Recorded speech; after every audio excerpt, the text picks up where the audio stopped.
Hi, everybody. Welcome to my homestead and welcome to my channel. My name is Jared. And as I do at the end of each year, I want to review everything that happened this year and go over my second coming timeline. But I'm going to give it a few minutes for people to join in. If you're watching this after the fact, you may just want to skip forward to when we start actually talking about things, but I'm going to give it just a minute. If you are here, say hi in the chat. Let me know where you're from. Let me know if you've caught this the last couple years that I've done it. Jewel H, hi. Let's see, we got 5 people so far. Trevor Stevens, hey Jared. Hey, where are you guys from? Jewel H from San Diego. I've been hearing that like there's these like waves hitting California. At first, like I saw a video of like one.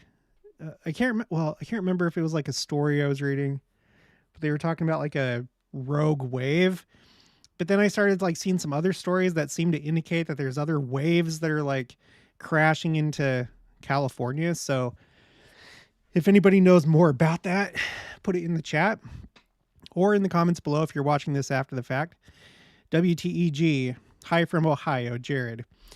Candy Howard, spelled with a K, hi from Virginia. A very humid place, at least Fort Lee was. Trevor Stevens, Bountiful, Utah. Bree Hernandez, San Antonio, Texas. I love the Riverwalk. Laura Miolin, Laura, Miami, Florida. Catch the Buzz, Melissa from Catch the Buzz from Idaho. Got 17 right now. I would normally do this on New Year's Eve, but New Year's Eve this year is on a Sunday, so I have to do it today. And it was kind of a busy day for me, so I'm gonna put up the Flood the Earth challenge, but I haven't been able to really update it. We were out and about. There was a stake activity for the youth in Wichita, so we took the kids up there and went to Costco and ran some errands while we waited for that to run its course. Candy Howard, I live very near Fort Lee, Virginia, now called Fort Greg Adams. Yeah, it's because, you know, all the military installations that had the names of honoring like Confederate generals and stuff like that, now they all have to change. Now Fort Hood is Fort Cavazos. Now Fort Lee is Fort Greg Adams. Candy, bring that news to me. Thank you, Candy. It's the first time I ever saw a firefly. Standing in formation in front of the barracks at AIT, I saw my first firefly in Fort Lee as I was sweating. It took very little to get you to start sweating in that place. Does anybody have any New Year's resolutions?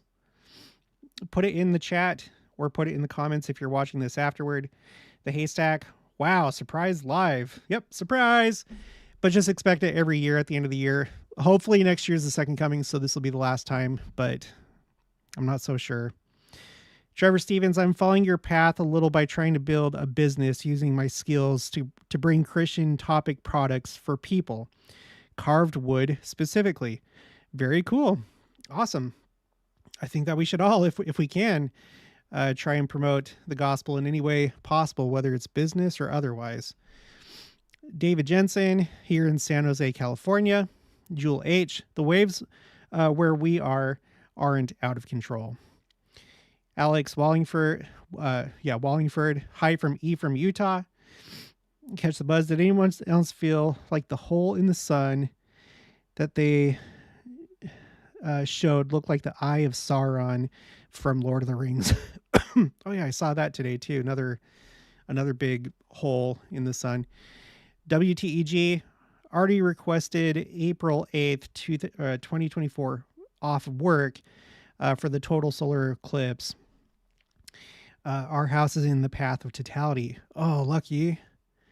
And you're in Ohio. Yeah. It's going to go over the Kirtland Temple and the Sacred Grove. These eclipses, the 3 eclipses, the one in 2017, the one that we had in October, and this one that's coming up, I don't think it's any joke. Seriously, they're all church specific. The path of totality goes over church-specific sites. And the one that was in October went through Utah in the only path that it could to miss as many temples as possible. It's a clear sign to the church specifically. I don't know that it means like something will happen on that day. I don't know if something will happen afterward. Like I've said before, maybe we're in the red zone right now between the October eclipse and the April eclipse. Maybe we're, toward the end of this like 7-year period, and now we're like in the red zone. Maybe something will happen before the eclipse. Who knows? But I feel like it means something. Alex Wallingford, my New Year's resolution is to actually study Come Follow Me. That's a good one. I can't say that we do the best in our household with Come Follow Me either. WTEG, day after April conference, I believe. Yes, it is. Yep. CO2MC number 26. My New Year's is to be able to write Chinese characters. I'm going to school for is next month. Awesome. That is good. So you'll have something in common with President Nelson. That's probably a good thing to do. It's going to be interesting to see what's going to happen once the millennium starts when it comes to some of these like very inaccessible places like China. The gospel has been there. It's been in Taiwan, with which ethnically they're the same people. They're two different countries, although China would argue otherwise. But we have temples there. The gospel has been has been there to some extent, but maybe that Chinese is going to come in very handy very soon. Trevor Stevens, I appreciate all your efforts and the good entertainment / education you have provided for me for the past 2 years. I'd love to send you a carving. If you're okay with that, let me know. Possibly send me an email and I'll get back to you. The haystack, it's got to mean something. That is too perfect to be ignored. Yeah, I don't think that we should ignore it at all. It's going to go over the place of the first vision, and then it's going to go over the site of the first temple in this dispensation. Come on. A place where two places where Christ has appeared, and then in the Kirtland temple, various prophets from different dispensations. Come on. Like, seriously. How many people do we have now? 35. I'll give it just another minute. I don't know how many people are going to join. I really wish it was New Year's Eve right now, because it's been fun the last couple of years doing it. Just, last day of the year and going over the whole year. But, this will do. Let's see. Catch the buzz. What's the 1823 video supposed to be about that you've talked about before but never done? Just basically, someone had pointed out that somebody in conference said that the anniversary of that was important, and I wanted to dig into that, but I'm not going to do it at this point. It's just not going to happen. CO2 MC number 26. I've been studying for it for the past year and a half, but decided to go, on my OBS, it cuts off right there because like it has little emojis that I can put. So let me go over here. But decided to go to school for I want to become a transcriber. Oh, cool. That sounds like fun. I just say that because like when you're like taking stuff from one place and putting it somewhere else or translating things, I had an issue with translating things when I was on my mission. It always frustrated me because I found it very hard, but I don't know that you're doing that with your Chinese. Okay. N is here. My New Year's resolution is to follow the word of wisdom better, food-wise. I'm excited. I did it before in the past, and my spiritual capabilities shot through the roof, and I was so healthy. That's a good idea. I think we should all try and get healthy. Stop being fat. And I'm talking to myself as well. I've let myself go ever since the Army. Literally gained 100 and more pounds since that time, and now it's like starting to come back down. But I think that's a very good goal. Do it for your health. Take care of your body. Take care of your temple. Your body's a temple. I'm going to, with all this talk about the Book of Mormon, I want to read the Book of Mormon every day this year. It doesn't matter if I read like other books of scripture. I want to always, every single day, be reading from the Book of Mormon because I feel like that gives you a boost spiritually, and like it really helps both spiritually, emotionally, psychologically, all the above. I think it's very important to read the Book of Mormon. So that's what I'm going to do.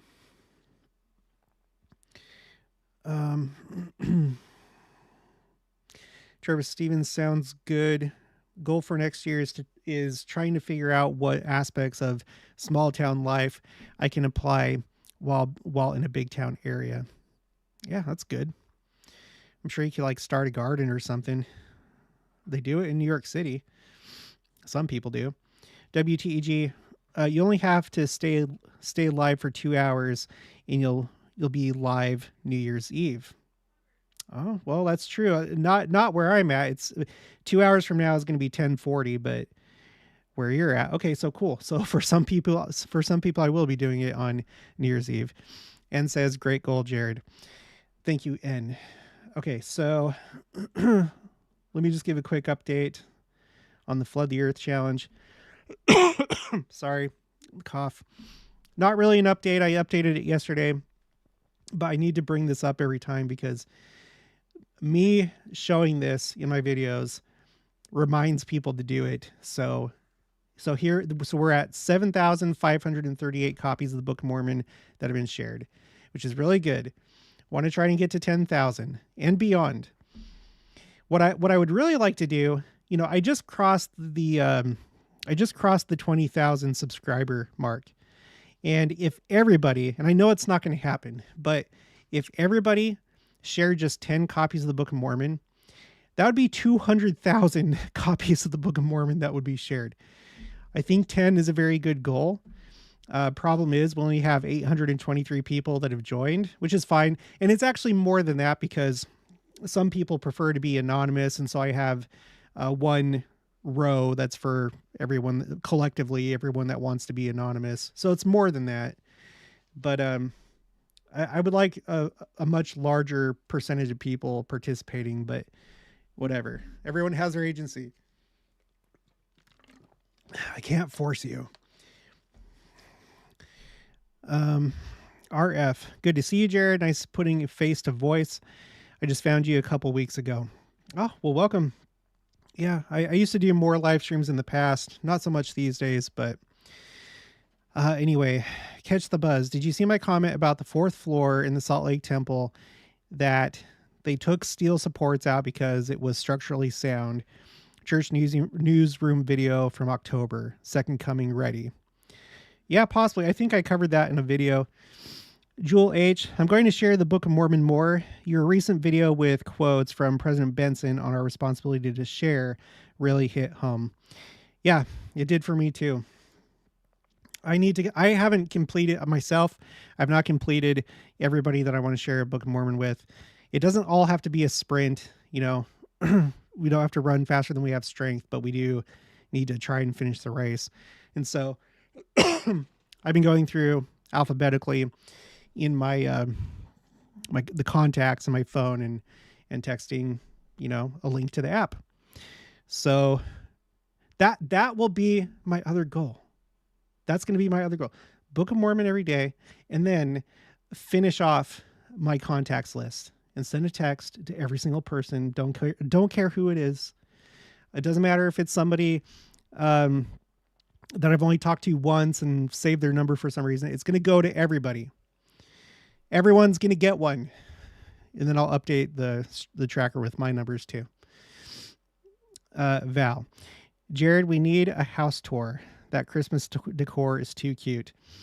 Well, as soon as you move anywhere beyond that, it becomes really ugly. There's nothing to see. We have a lot of work to do on this house, a lot of renovation that needs to be done. If you go over this way, even just a little bit, you can see the old, ugly, what's that material called? Wallpaper? No, the material, the wallpaper, the red. It's like a velvet type. It's like a red velvet, nasty, gross wallpaper from like the 70s that goes halfway up the wall. So we need to like continue going that way. And we were trying to do like this beadboard back here, which looks pretty good.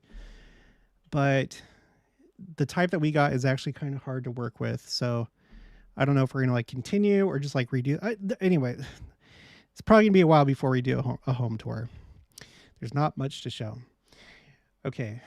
So now we're at 45. By this point, this is probably like, you know, we're probably about how many people are going to be watching. So let's just jump into my timeline. I'll pull it up in just a second. I'm getting it prepared first. Okay. Go to window. Okay. So the way that this year, the way that this year started out was you had these atmospheric storms that were hitting California. And this was the first time I ever heard about atmospheric river storms. And they were thinking, some people were guessing that that California might see an arc storm, which I guess is like a worst case scenario where you have just nonstop atmospheric river storms to the point where, I don't know, there's like some criteria. And so that caught my attention. I was actually in Costco, over by, you know, where they serve the pizza and the hot dogs. And I saw it on my phone where it's like, is there an arc storm, like ARK, like Noah in the ark? And I was like, what? So it did cause a bunch of damage. And the day before, the day before New Year's, that's when Pope Benedict passed away. He passed away on New Year's Eve, which struck me as very strange because it's a very important position, obviously. Now he was Pope Emeritus because Pope Francis was actively the Pope, but still, the fact that he died on New Year's Eve, it almost felt like in some way that made 2023 special, as though he wasn't allowed to like see the next year or something along those lines. I don't know, but it was very strange. So he passed away New Year's Eve, 2022. And going into the year, we had the California atmospheric river storms, which led to a bunch of flooding and mudslides. And then on January 7th, the 7th of all days, again, which is interesting because the war started on October 7th. So now but here at the beginning of the year, you had what potentially led to the war or set up the conditions for the war to happen. Netanyahu's government wanted to start reforming the judicial branch of the country because they have a government that kind of resembles like a constitutional government, a republic, but they haven't actually drafted a constitution. They wanted to wait until more of the exiles gathered in and came to Israel and made Aliyah. And to this day, they still haven't produced a constitution. And so there's a lot of like ambiguity when it comes to the way that they run their government, although it kind of resembles ours, has an executive and judicial and legislative branch.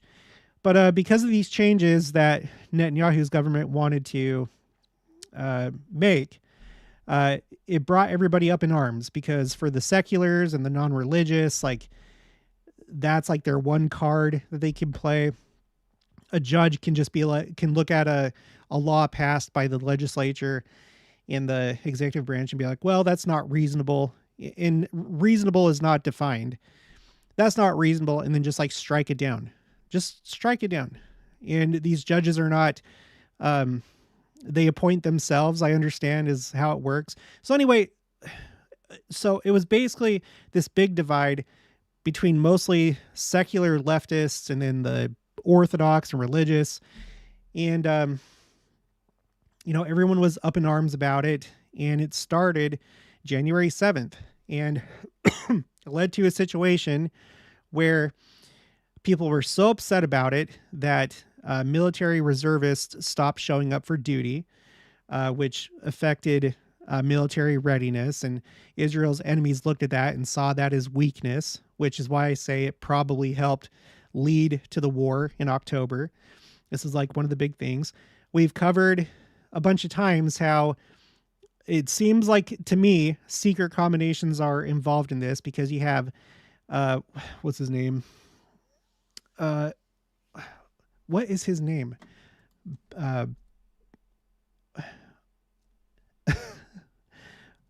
Okay.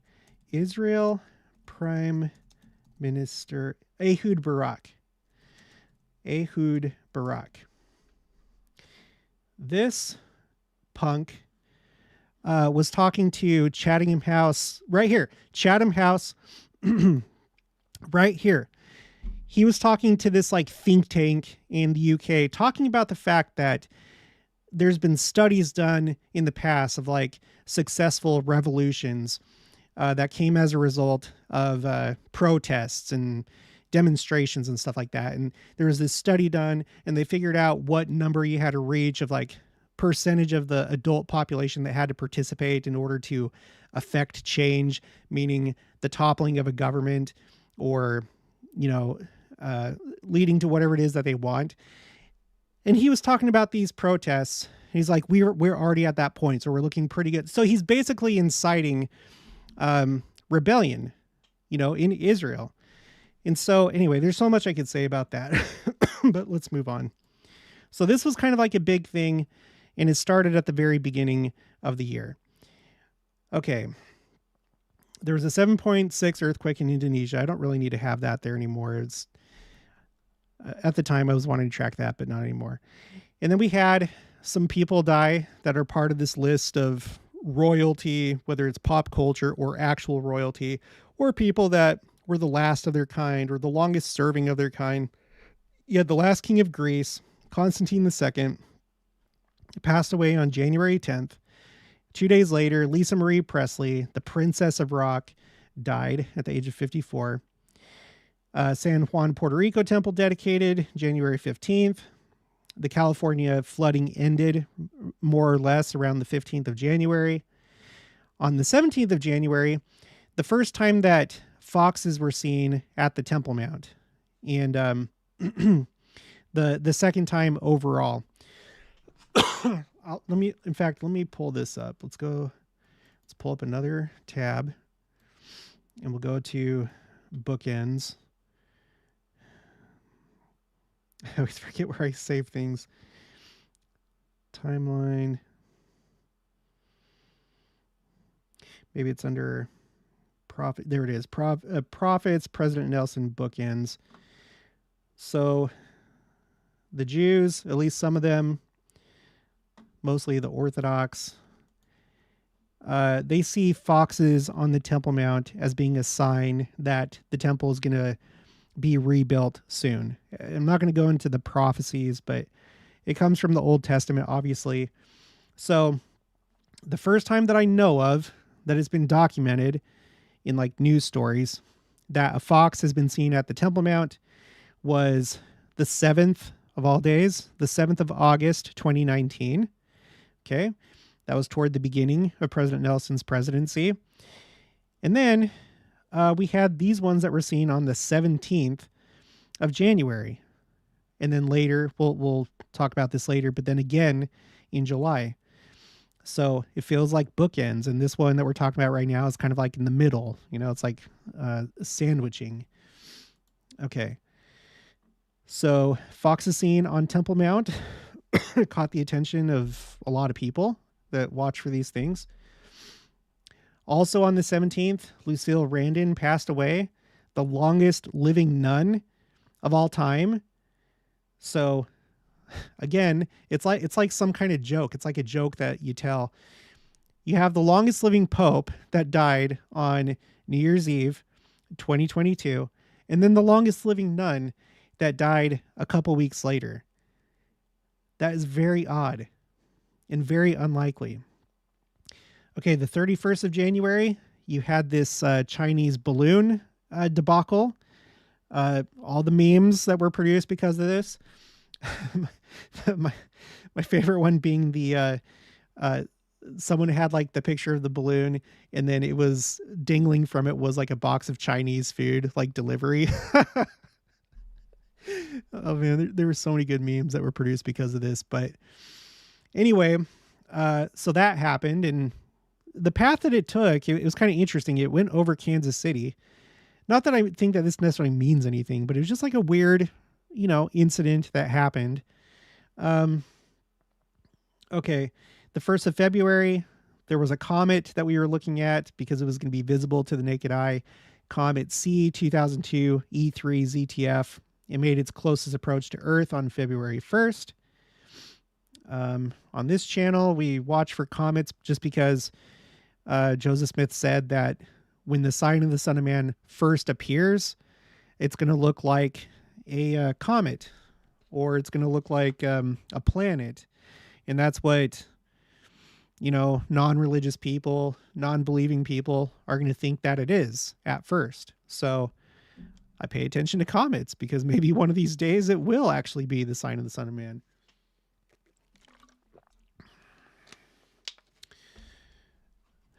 Let me go to the chat really quick. And by the way, I'm not going to be able to keep up with all comments. I'm just going to, wherever we're at, that's where we're at. Yulisa Mitchell, I'm going to look for Christ in the details of my life daily and give thanks in my prayers. That's good.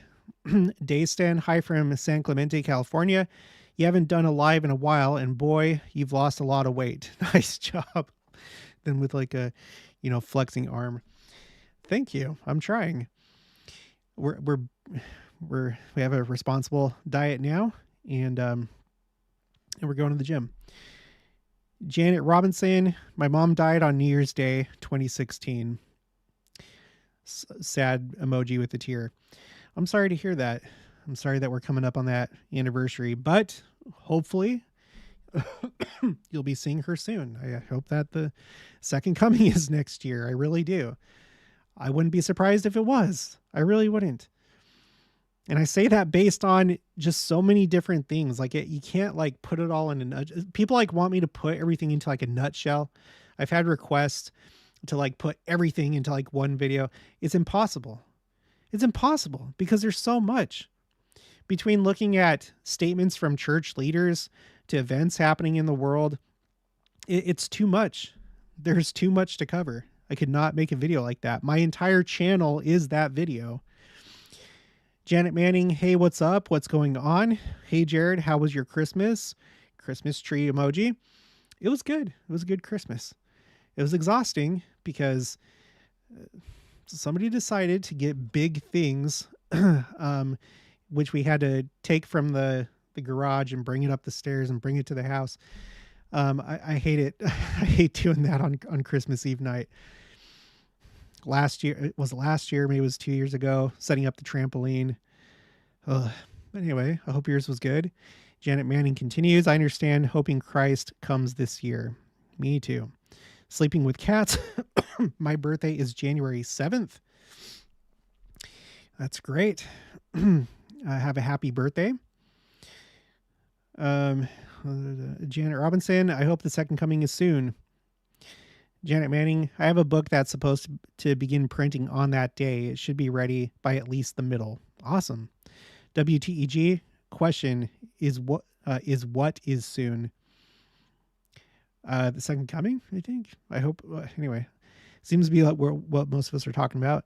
Mick Van Natter, God bless Jared, all you do. Praying hands, thank you. Janet Manning, I love all the work you do. I learned so much. Yeah, Janet, I pray for that every day. Sorry, WTEG, my book should be out in the middle of February. The title of the book is called Why Is. Janet Robinson, I can't explain it, but it just feels like it's going to be any minute now. I hope. Yeah, I hope too. The gift of eternal life. Shalom, dear brother. Heart. Shalom. RF, I hope you're right about second coming being next year. I feel like so many who subscribe to your channel feel the same. Yeah, I think that's probably right. People gravitate toward the people that they most agree with, so that would make sense. Greg Stewart, Jared, thanks for the work you put into this channel. It is appreciated. Thank you. I appreciate your appreciation. Mrs. Chef Yoda, good evening. Sleeping with Cats, I'm grateful for you and your videos. They help me every day. Peace. Bob D, did you see the California coast? 40-foot waves the past 3 days and more forecasted. Yeah, we were talking about that a little bit earlier. At first I knew that there was like one wave, like a rogue wave, but then I started seeing other stories. So something weird is happening with California. The gift of eternal life. Appreciate your kingdom content with a fist. Okay, let's move on with this. The 2nd of February, Groundhog Day, there was an unprecedented vortex on the sun's north pole. It was like just like a swirling, just like what it sounds. Hopefully you've seen those videos where we've talked about it. There's been a lot of weird things going on with the sun. The 3rd of February, oh my gosh, this was this year. It feels like this was like at least 2 years ago. The East Palestine, Ohio train derailment. It was just like so spectacular looking. That's why I put it on my spreadsheet here, just because it was so crazy looking. Okay, the next day, the Chinese surveillance balloon was shot down by the United States. February 5th, Cyclone Freddy begins, which was the longest lasting and most powerful tropical cyclone, or in other words, hurricane or typhoon, it's all the same thing, ever recorded worldwide. Deadliest tropical cyclone on record for Africa, second deadliest for entire southern hemisphere. Now, I think the jury was still out on whether it was actually the longest lasting, but everyone was thinking so, and it takes time to confirm these things, so I haven't checked up on it since that time, but I'm pretty sure it probably was. Even if it wasn't, it was up there at the very least. Okay, and then the next day, 7.8 earthquake that affected Turkey and Syria, which resulted in 59,259 deaths. And this is the earthquake that caused this Mount of Olives, an olive grove in Turkey, to cleave in twain. You can't make this up. How many times do Mount of Olives split in two across the world? How often does that happen? I'm not aware of any time that it has. So I'm taking that seriously. That was like a visual representation of what's going to happen in Jerusalem with the Mount of Olives. And this is not that far from Israel. It's just a little bit north. It's stuff like this that makes me think that it's soon. You know? I mean, are we going to see the Mount of Olives in Jerusalem cleave in twain in February of this year? Was this like a 1-year warning? Probably not, but who knows? February 7th, the 7th of all days, there were temple changes. Everybody was excited about that.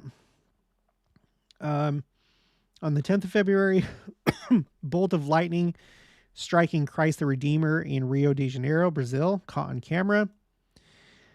I don't care that there's always lightning hitting that statue. The fact of the matter is that somebody caught a really cool image of it actually happening. And that's what I feel makes it a sign. It's not that it's supernatural. It's not that you can or can't explain it. It's just that when people see it, it makes them feel a certain way. And here it is. Look at that picture. The famous Christ the Redeemer statue. And then this just massive, gigantic, bright bolt of lightning hitting right there on the head. And there's like even this like kind of orangish orb or halo effect right at the head. So again, I realize that the statue probably gets hit many times a year, but somebody was right there at the right time to take this picture. And it put this image in the minds of many people. And therefore, it can be a sign. Right? That's how I look at it. Okay, let's move on. Okay, now, after shooting down the Chinese surveillance balloon, and I think it was off the coast of, let me know, I think it was either North or South Carolina, like off the coast of one of those states. So that happened. And then 6 days later, the U.S. shoots down an object over Alaska, and then it also shot down an object over the Yukon in Canada. And and then, yeah, forgot about this. And then a third one near Lake, how's it pronounced? Huron, Michigan. So I'm assuming, I haven't followed back up on this story, but I'm assuming that was probably related to the Chinese balloon, but maybe not. If you know more about it, put it in the chat or put it in the comments. But a lot of weird things being shot down over within U.S. and Canadian airspace. Very strange. Okay, during the Super Bowl, there was a really bright meteor over France and southern England, like in that area. That was seen. Only the 7th of all numbers, only the 7th ever detected before impact. So that is kind of weird. 2 days later, meteor explodes over Texas, exactly 10 years after the Chelyabinsk Russian meteor. And boy, if you have not seen that or you don't know what that is, that was a terrifying event. Let me pull up the playlist that I have this on. I have a playlist called Recommended Videos. These are videos from other channels. A lot of them are just like raw video of like disasters, like the tsunami in Japan in 2011. Well, one of them is the Chelyabinsk meteor. It's a compilation of all these different videos that people took, because in Russia, I guess it's very common to have dash cams in your car for like insurance purposes, because I guess they have a lot of issues with that over there. So it was really well documented, mostly by dash cam footage, but it's this video right here, Meteorite Crash in Chelyabinsk. I have the theory that there is asymmetric, unconventional warfare. NASA, as well as Russia, and I think also the European Space Agency, is that what it's called? They've had these programs over recent years to deflect meteors in order to save Earth. And I'm sure that that's true. Like, the idea is to like stop a planet killer from hitting the planet. But is it possible that they could deflect an asteroid at an enemy on Earth? All I know is that there's been some kind of crazy things going on with meteors over the last, 10 years or so. And the Chelyabinsk meteor had an explosive yield of, I don't know how many, but at least a nuclear bomb. I think more, like an even larger yield than the atomic bombs dropped on Hiroshima and Nagasaki. Thankfully, it didn't have that impact on the people below, but it did cause a lot of damage, like windows being shattered and some structures receiving damage. And then there were injuries from like glass that was like sprayed into people's faces. But it was a relatively, kind of dangerous event. And it's just, I don't know, it's just coincidence that we have something similar. It wasn't as big, but something similar, that it happened exactly 10 years later in Texas. And by the way, when the first one happened, that was back in 2013. Let's go to 2013. And you might recall, so here it is, the 15th of February, 2013, Chelyabinsk meteor. And then just a little bit after that, or just a year after that, you had the Crimea invasion and annexation, when this whole thing really started with Russia and Ukraine. Like when there was first like action taken by Russia against Ukraine. So I don't know if there was some kind of like warning against Russia by deflecting this meteor toward them as they were starting to get upset about Ukraine and the color revolutions and stuff like that. And then they eventually went ahead and did it anyway. But all I can say, weird stuff with meteors. Exactly 10 years later, as though they're like, hey, look, we have this capability too if you want to play that game.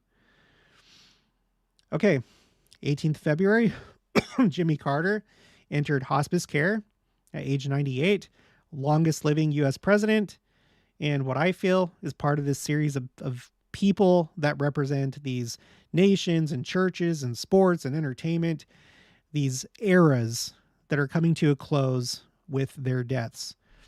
And, he represents the United States and the presidency of the United States, and he's still with us as of right now, as far last I checked. But that's when he entered hospice care, was February 18th. I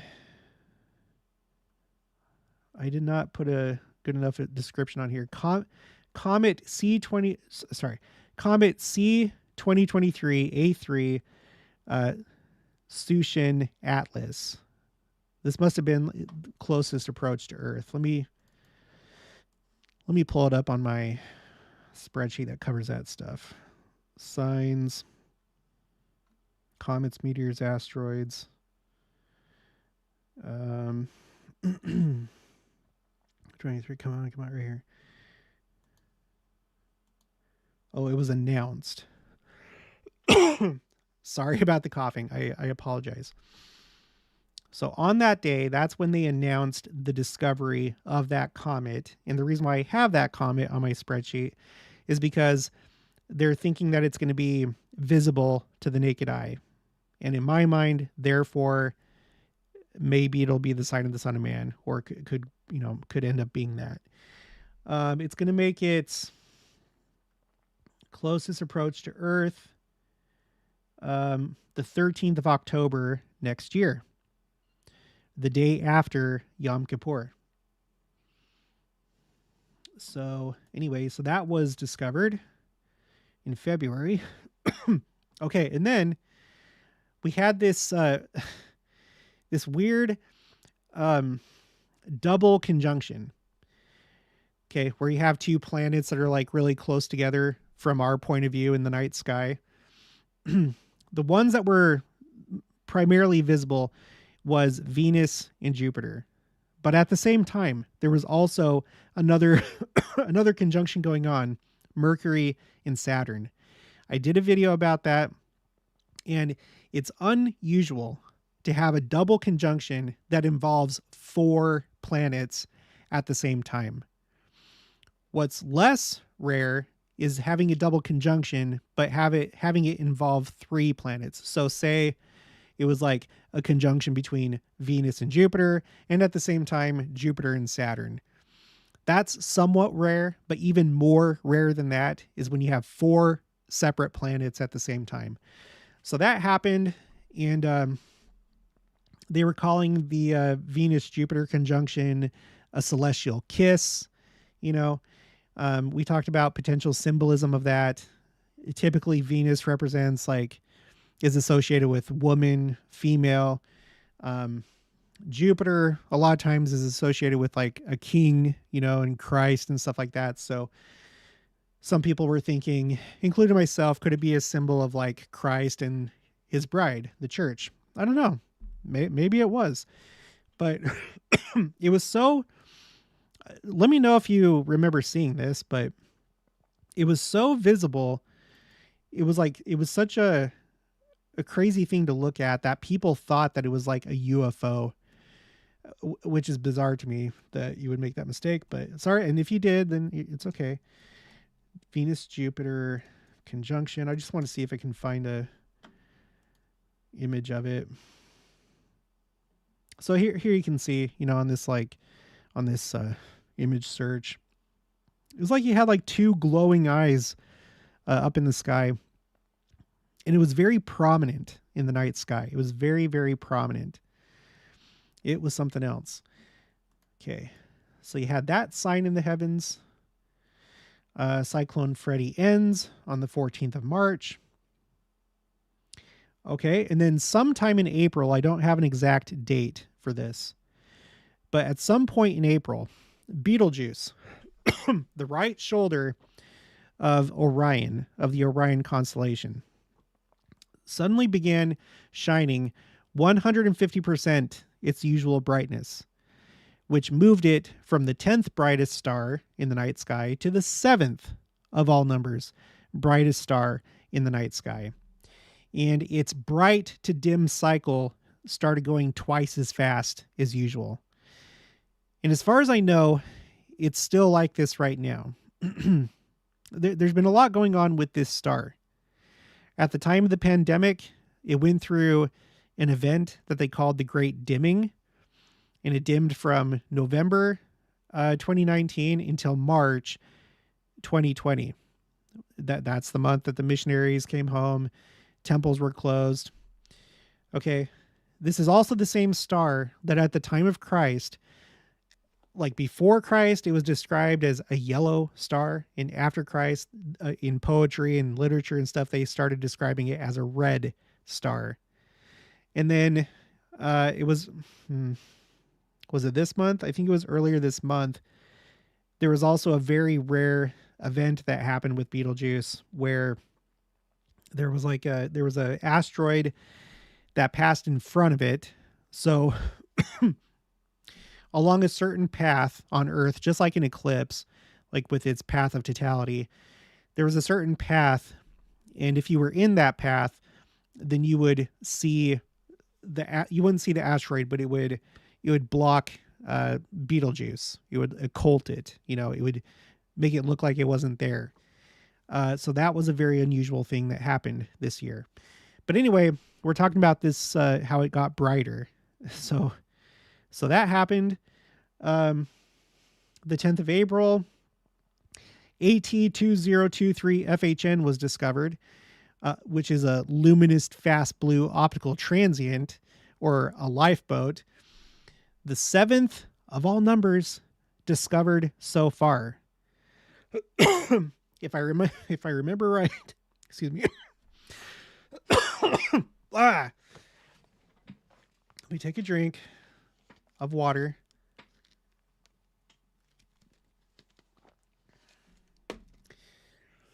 If I remember right, I cover a lot of things on this channel. I can't remember everything. That's why I have spreadsheets. If I remember right, they don't really know what these lifeboats are. It's still a mystery, if I remember right. But this was the 7th one discovered so far. Now, and this one blows me away. They all blow me away. On the 15th of April, there was a rare daytime meteor that exploded over northern Israel. Northern Israel. So over the site of Armageddon, the Valley of Megiddo, it was just generally over northern Israel. That's where Megiddo is. And it was on Shabbat. Okay, so it was a Saturday. And this is the year that the war started. It started almost exactly 6 months after this happened. Now, we had one ourselves in Utah. When I say we, I'm just talking about the church. I'm not in Utah. But Utah had one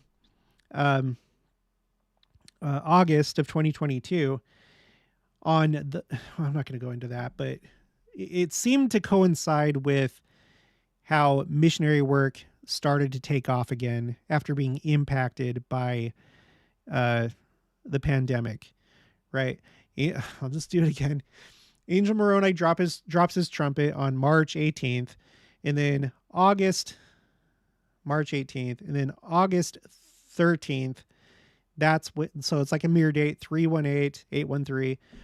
That's when you had this loud noise over Utah. And then missionary work rebounded. There's been a surge since that time. So it went quiet, and then it got loud. Well, Israel had a rare daytime meteor explosion, and it was on Shabbat and 6 months before the war started, which may be the final war, which would include Armageddon. We'll have to wait and see. On the 20th of April, there was a solar eclipse, a rare hybrid eclipse over Southeast Asia, Australia, Pacific, Indian Ocean, Antarctica. Only 7 of all numbers this century. 7 keeps coming up. On the 26th of April, on the Hebrew calendar, okay, we're talking about the Hebrew calendar, the Jews celebrated Israel's 75th birthday. So that means that they are halfway through the 8th decade. And there's this notion of the curse of the 8th decade that, that Israel has never remained a united country for more than 80 years. So, and this is like a well-known thing. Naftali Bennett, he used to be the prime minister. He talked about it. I think Ehud Barak talked about it. Netanyahu has talked about it. Israel's enemies are aware of this concept, and they've talked about it. The curse of the 8th decade. And so they feel like it's a very real thing. So if you're Jewish and you believe in this concept, then what you're probably thinking right now is you're thinking, well, it's not going to happen this time because Messiah is going to come. We're in that time where Messiah is going to come and he's going to initiate the final redemption and the Messianic age. These are Jewish terms. And I think that's important because I think the Lord works with the Jews and all other groups. He works with them in their own way, in a way that they can understand. And there's a lot of talk about Messiah these days. We've covered a lot of that on the channel. Not so much recently, but there's been a lot. And this is part of that. The curse of the 8th decade. So we're halfway through that because it's Israel's 75th, or it was Israel's 75th birthday in April.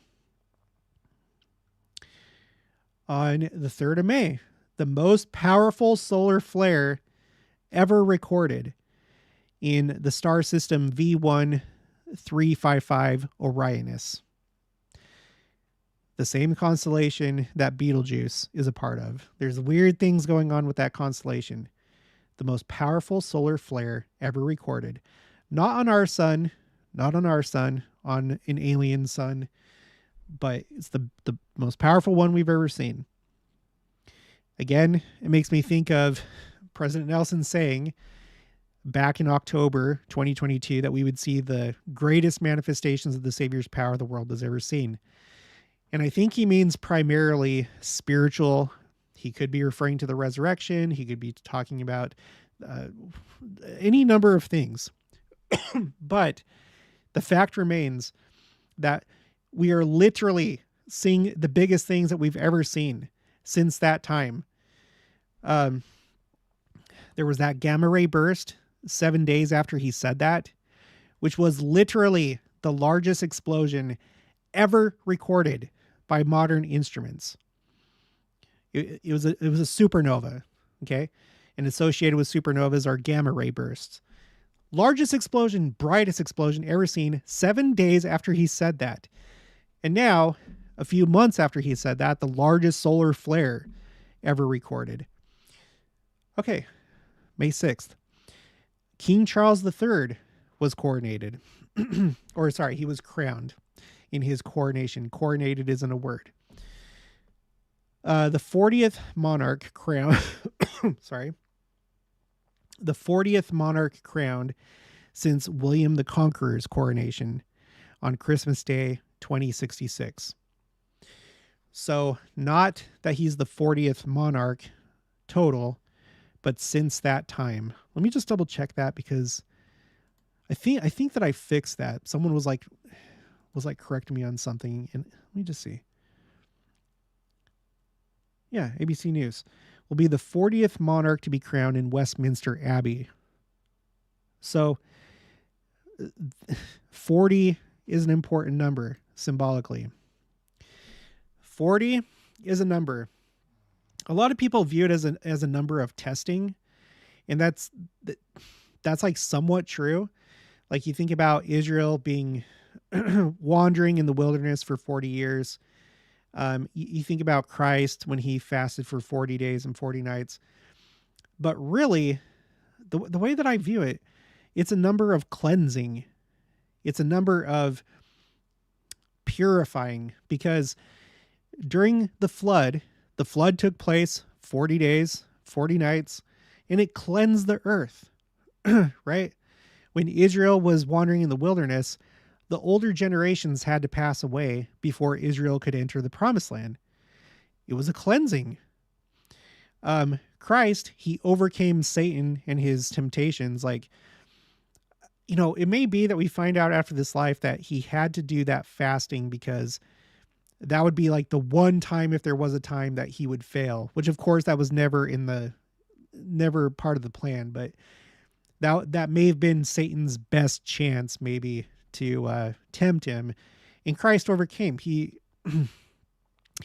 went through that process, got ready, and then he initiated his ministry.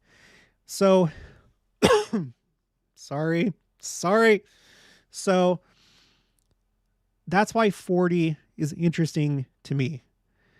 I find it to be mostly a number of cleansing.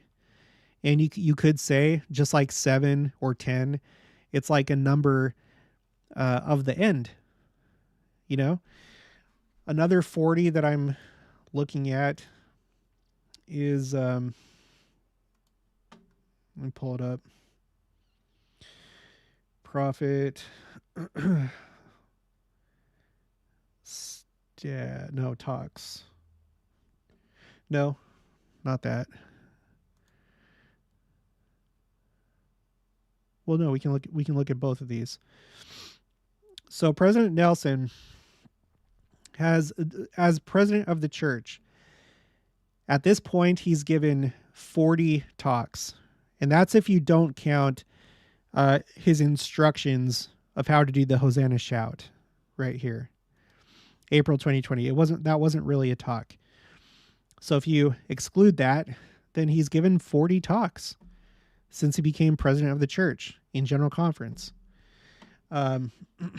Total talks since he became an apostle. Oh my gosh. 111. But I guess it'd be 110 if you don't count the Hosanna shout. So whatever, it's just interesting numbers. That's all. Just we're just looking at that. So King Charles, 40th monarch, and man, when Queen Elizabeth died, it was so odd to me because my whole life had always been Queen Elizabeth, and for most people's lives, that's how it was. It was a huge change. In her being the longest reigning British monarch and the second longest worldwide between all monarchs, and her dying the day before President Nelson's birthday, where he became the longest living prophet or apostle of this dispensation, I feel like there's a message there. The message is that President Nelson, who represents the church is going to continue. The kingdoms of this world, the nations and kingdoms, and this old world order is coming to an end. I feel like that's what the message is. Okay. On May 7th of all days, the 177th temple of the church was dedicated. It was the Richmond, Virginia. We were just talking about Virginia. Temple was dedicated. It's interesting that it was the 177th because Richmond, Virginia, if the South had succeeded at seceding from the Union, that would have become their Washington, D.C. That would have become their capital. And I don't know that there's any significance or whatever, but it's just weird. It's just another weird thing on the 7th, the 177th temple of the church. It's just weird. Okay. Now, before we do this, let's go to the chat. Janet Robinson, I love these videos. I watch them every day. Does that mean I'm addicted? Oh, I don't know. Addiction's not good, but keep watching. Janet Manning, Why Us is the name of the book. Messed up the text. Oh, okay. Everybody look up Why Us once it's out. WTEG, thanks, Janet. Solo Sealed 45, hi from Denmark. Yes. I love those international subscribers and viewers. Hello. Alex Wallingford. I've been under the thought that Oaks might be the prophet at the time of the second coming. The day of judgment with Christ, with the prophet who was a judge. Just a hankering, though. I don't know. Yeah, I mean, nobody knows, but that would work out perfectly. We've talked about that. It seems like President Nelson, again, he's a heart surgeon and he's symbolically working on the heart of the church, trying to get us to be of one heart, be one of heart. How's it go? Pure of heart, one of mind, Zion. We have to be a Zion people to receive Christ. He's going to come anyway. There's an appointed time. We know that from Joseph Fielding Smith, Bruce R. McConkie. He's coming at an appointed time. But what we need to do is we need to make sure that we're ready and that we're Zion if we want things to go well for us. And so President Nelson is helping us do that. And he's recently been talking about getting rid of contention. He's given specific examples of things to stop doing. Like I remember him saying, now's the time to stop having people walk on eggshells around you for fear of upsetting you and, things like that. He's talked about being a peacemaker. He's talked about polarization, all the different things that people get polarized over, how we need to be peacemakers. So yes, I wouldn't be surprised either if it was President Oaks or if it was President Nelson, or maybe it'll be President Nelson.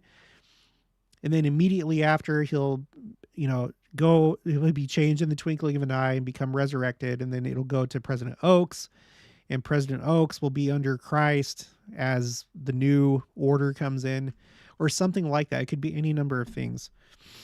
But yes, good thought, Alex. Janet Manning, thanks for talking about Ephraim River again. I do feel the Armageddon War is close. Oh, the Euphrates River. Yes, the Euphrates River. I don't know if there's any literal aspect to that prophecy in the book of Revelation about the Euphrates River drying up and leading to Armageddon. This might be it. And I don't think that it matters if it's like, because one person's like, well, it's not completely dried up. I mean, we don't know what the conditions have to be. Maybe it just has to be drying up. Maybe it doesn't have to be completely dried up, or maybe it does. Who knows? But in any case, it's like moving in that direction of being dried up. Janet Manning, almost every week, there's a sign in the heavens. Yeah. Goblin 2004. Jared, did you see the waves that hit the California coast? Yeah, we've talked about it a couple times so far. I don't have much to share right now. I might do a video about that on Monday. But yeah, something weird is going on over there. If you guys know more about it, put it in the chat, please. What I read is that it's because of storms in the Pacific or something like that. But if that's the case, why is it making news now? You know, if it's storms in the Pacific, haven't there been other storms in the Pacific? Why, like, is this why? I don't know. I'll be right back. I got to get some water.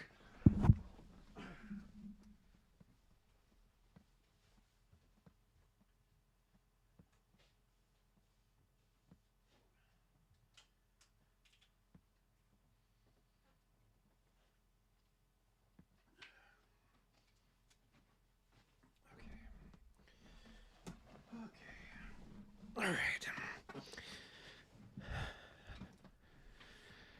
Maritime event. Many Christians seem to forget that Jesus is the King of the Jews.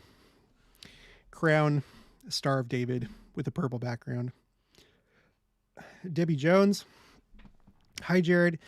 Doing a great job on your channel. I was wondering if you know what was taught in the early days of the church at the School of Prophets. I thought part of what they studied was Hebrew. Yeah, I think so. I haven't really studied that, so I can't really speak to that right now. I know that Joseph Smith was interested in Hebrew. I think he was also interested in Egyptian, I want to say. Right? Wasn't he like interested in Egyptian hieroglyphics? But, and of course everybody knows that Nauvoo is, it's like derived from a Hebrew word that I think it means beautiful or something like that. Nauvoo means beautiful. Beautiful place. Some people have disputed that, but there was like a Hebrew dictionary at the time that he was using, and it did translate Nauvoo as meaning beautiful.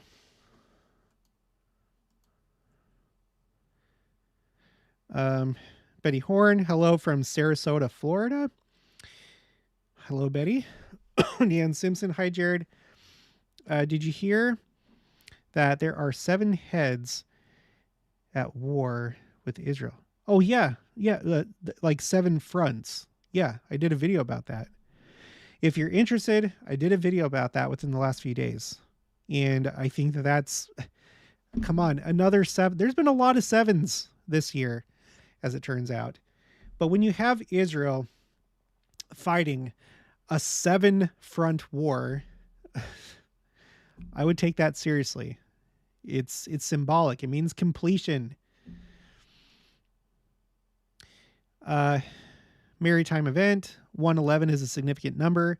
In simple gematria, Hebrew math, 111 always comes with 666 ordinal gematria, Hebrew math, where each letter is also a series of numbers the Jews use. Indeed. I don't get too much into, sorry, not gematria. It's supposed to be pronounced gematria. I've made that mistake. I was corrected though. Okay, let's move on. Karitzi 4, Happy New Year, everybody from Florida. Happy New Year. Maritime event, great point. Deanne, Dove, and then leaves. Carrie Goodman, at sunset, the wedge at south tip of Balboa Island in Southern California, known for large waves, was like a lake this evening. Still pretty at sunset. Love this channel. Thanks, Jared. I'm glad that you love the channel, and no problem. I do what I can. Carrie Goodman, yes, storms in Pacific causing storm surge waves earlier today. So I guess it's just like some powerful storms in the Pacific that don't normally occur that's causing these waves. Okay. Let's move on. Okay, so what happened was in April, you had the overlap of Passover week and Ramadan. And whenever that happens, there's usually more tension. And this was another year. It's not the first year that it's happened, but this was another year where Israeli police went into the Al-Aqsa Mosque to arrest people. And that really inflamed things. And, it was kind of like a perfect storm. People were calling it the perfect storm between that and like other conditions like the judicial overhaul protests that were going on. A lot of chaos going on at that time. I was definitely watching for anything that might happen. And then something did happen. The Palestinian Islamic Jihad in Gaza started firing off just lots and lots of rockets. And it seemed pretty crazy. And Israel did what they initiated Operation Shield and Arrow is what they called it. And I was thinking at that time, like, wow, maybe this is it. This seems pretty intense. But no, it only lasted for a few days from the 9th until the 13th. Okay. And it was just the Palestinian Islamic Jihad. Hamas was not involved in that. But we all know what happened later in the year. On the 24th of May, Tina Turner passed away, the queen of rock and roll, age 83. Again, you may think it's silly, but I do not, because for some people, music, sports, hunting, video games, that's more important to them than nations or countries or religions. It is their religion. It is their nation. So for some people, it is a big deal. Okay. On June 1st, there was a rare landspout in the Salt Lake Valley in the Harriman Bluffdale area. And from what I researched, a landspout is a type of tornado. It's like a subcategory, but it is like in the tornado family. And so it's rare to have tornadoes in the Salt Lake area. There was the one in 1999. I've done videos about that. I was in high school at the time. It was in downtown Salt Lake City, and it went by Temple Square. It nicked it. It was just a few months before the turn of the millennium when that happened. There was another really interesting one that happened, I think, in 2021. I think it was in August. I think it was August 3rd, if I remember right. But it happened 2 days after Elder Dean Davies passed away. I can't remember. I can't remember if he was in the presiding bishopric or if he was a 70, but he passed away. He was from North Salt Lake. And 2 days later, there was a small tornado in North Salt Lake. Very rare, very strange. It happened. So this one happened, nothing big, but I just took note of it. Just because it's weird, it's rare. Okay. Now, the 2nd of June. Okay, things got kind of interesting at this point. Let me see. Let me see. Let me go to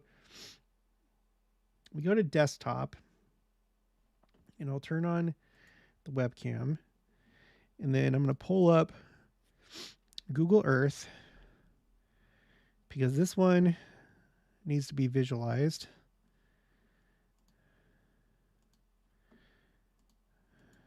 Okay. I'll just turn on all of 2023, everything that I have. I'll turn off borders and labels. Okay. So there was this massive event that took place this year because of the Canadian wildfires. This year, Canada experienced its worst wildfire season on record. Okay. The most wildfires, the most acres burned. In fact, I need to update the numbers and get the final acreage burned for the year. But the smoke from this coming down from Canada, it came pretty well down into the United States. And at the time, I was tracking capital cities, like capitals of states in the United States and Canada, as well as Lisbon and Madrid. The wildfire smoke carried all the way over to there.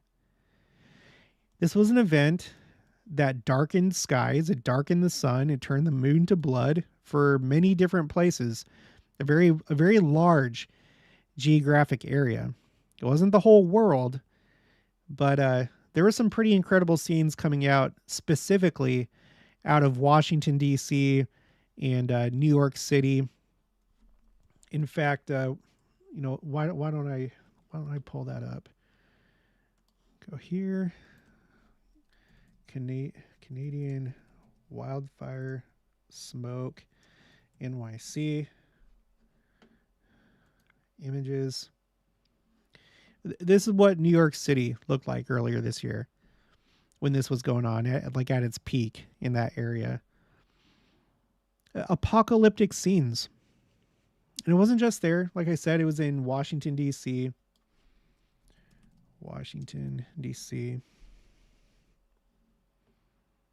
Just really dismal looking images and apocalyptic.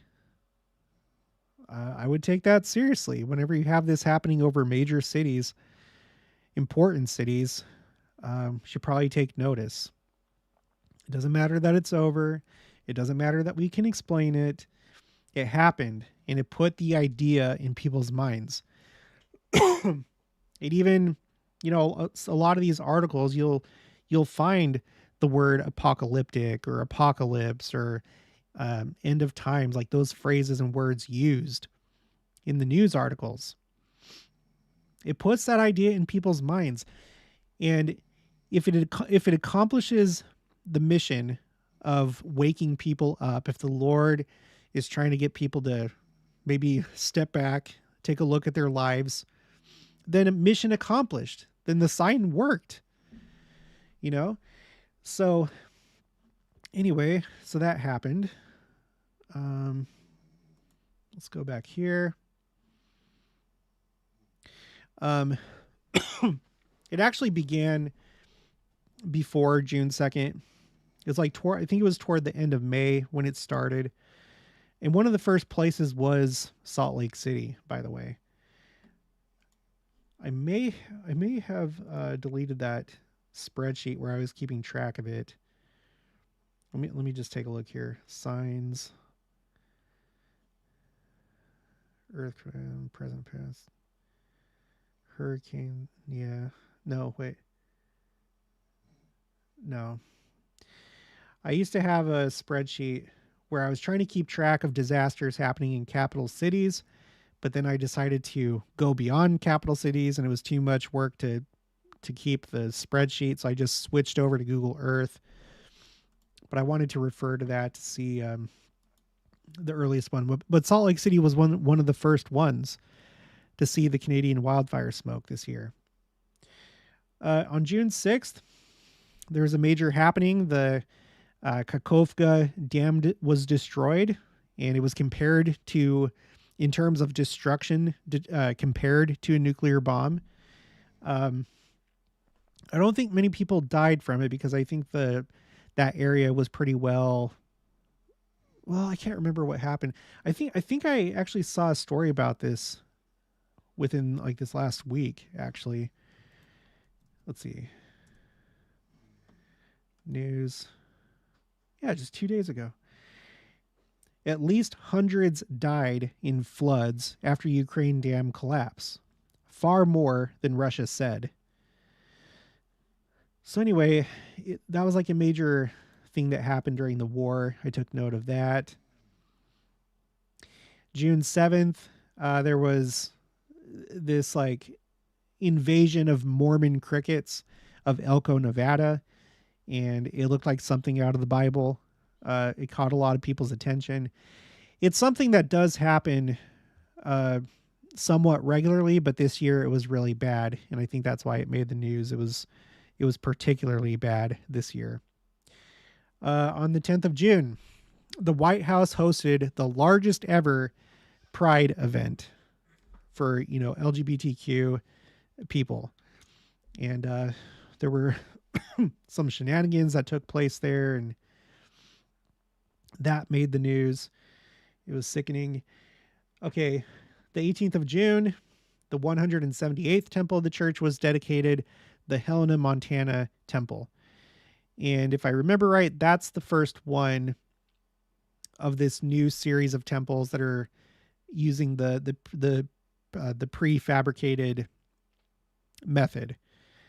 So that made news because of that. On the 24th of June, you had the Wagner Rebellion. Remember Wagner Group or Wagner Group? They are the mercenary. It's the mercenary company that Russia has used in the war in Ukraine. Well, earlier this year, there was like a kind of like a rebellion, and they were doing a justice march toward Moscow, but then that was dispelled. The leader of Wagner Group, I can't remember his name, he ended up being killed. Surprise, surprise. I mean, I don't know. Maybe he's still alive. Maybe they just, I don't know. I can't go into all the details of that, and I don't really care.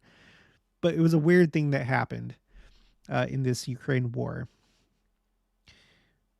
June 26th, there were 2 rockets fired from the West Bank, from the city of Jenin, from the city of Jenin, for the first time in 18 years. So in Israel, remember, let's go back. So in Israel, you had and this was like in the same month as Passover, when all this like tension was happening. During Passover and Ramadan, there were all the clashes and stuff between Palestinians and police. There was a rare daytime meteor that exploded over northern Israel. And then Israel celebrated its 75th birthday. And then there was Operation Shield and Arrow, which was a pretty intense thing for a little bit, but it was with Palestinian Islamic Jihad. And then later in the year, you have these 2 rockets that were fired from the West Bank for the first time in 18 years. So you can see tensions like, rising this year. And then it resulted, it seems, with this war that Israel is currently fighting. Okay. On the 27th of June, there was a pretty notable event that happened in France. There was I think he was out. Can't remember if he was Algerian, but there was like this youth, like an immigrant youth, 17-year-old Nahel Marzouk, who was killed by French police, and that led to nationwide riots, and that made the news. Okay, and then on the 29th of June, that's when Nauvoo, we were just talking about Nauvoo. Forgot about this. Nauvoo had a derecho, which is essentially, it's when you have, I can't remember how it's defined, but it's like when you have thunderstorms that go like over a certain distance in like a straight line with hurricane force winds. And I interviewed somebody, Elaine from there, that was involved in that. And there was a miracle that took place where there was this youth trek that was going on. And they almost got caught in the derecho, but they were saved in just the nick of time. So do a search, if you're interested, do a search on my channel for Nauvoo. The video will pull up. The couple videos that I did about it. But this was a major church site. It's a major city in church history, and you had this happen this year. It's crazy. And then there was a miracle that happened. July, hottest July on record since 1880. July 3rd, Jenin in the West Bank. We were just talking about this. Jenin incursion begins. Operation Home and Garden, largest incursion into the West Bank in 20 years. So you can see like this, like things kind of like slowly or through the year, just like escalating in Israel, like all these things going on. Just chaos. stuff coming from Gaza, stuff coming from the West Bank, Israel divided, over the judicial overhaul. The 4th of July was the hottest day Earth has experienced.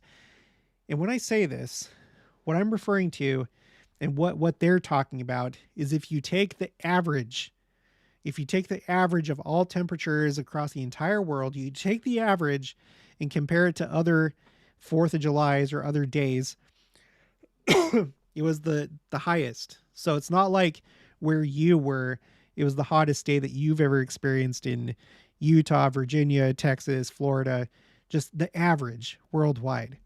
And, you can debate this. I don't know. Who knows, what they do with the numbers. Maybe sometimes they lie. Maybe I don't know, but I'm just taking note of it because maybe that was true. Also the hottest week from the 30th of June to the 6th of July.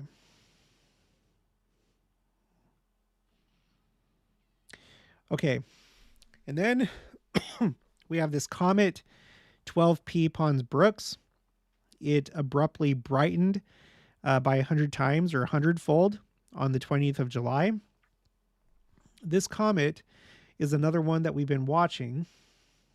Let me go to my spreadsheet where I keep track of comets. So, this is the first time it erupted this year. I can't remember its orbit. It has come by the Earth before. Oh yeah, I think it's like this is the first time it's been it's like on like a 71 year or 69 year orbit or something like that. And so as it's coming in toward the sun, it's heating up, and the solid mass inside, I think it's like the ice. When temperatures are so high, it'll make it go from a solid state directly to to gas and skipping liquid. So just solid to gas. And I think that's called sublimation or something like that. And so it causes like these eruptions. And so the first one was in July, and then it's had some other ones that have taken place. Anyway, I'm not going to cover all that here, but it's been like having these like eruptions, and it's been pretty spectacular. And the last eruption actually changed its shape because one of the defining features of this comet is that it has a Millennium Falcon type shape, or another way that they were describing it was like devil horns. And so with this last eruption, it no longer has those horns. Now it's circular, but it has like this like shadow coming off of it. So that's all I need to say about that. But so that's going on.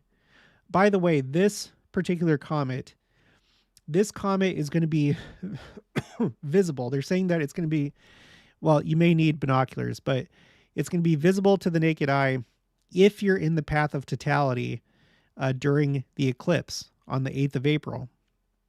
So that's kind of interesting. It's already rare enough when you have an eclipse and you're able to make it to the path of totality and get the full effect. But on top of that, you'll also be able to see this comet while in the moon's shadow. It's almost like this highlights the eclipse. Like you have these two things happening at the same time. It's weird. So anyway, it's been erupting. I think it's had like 4 eruptions since July 20th.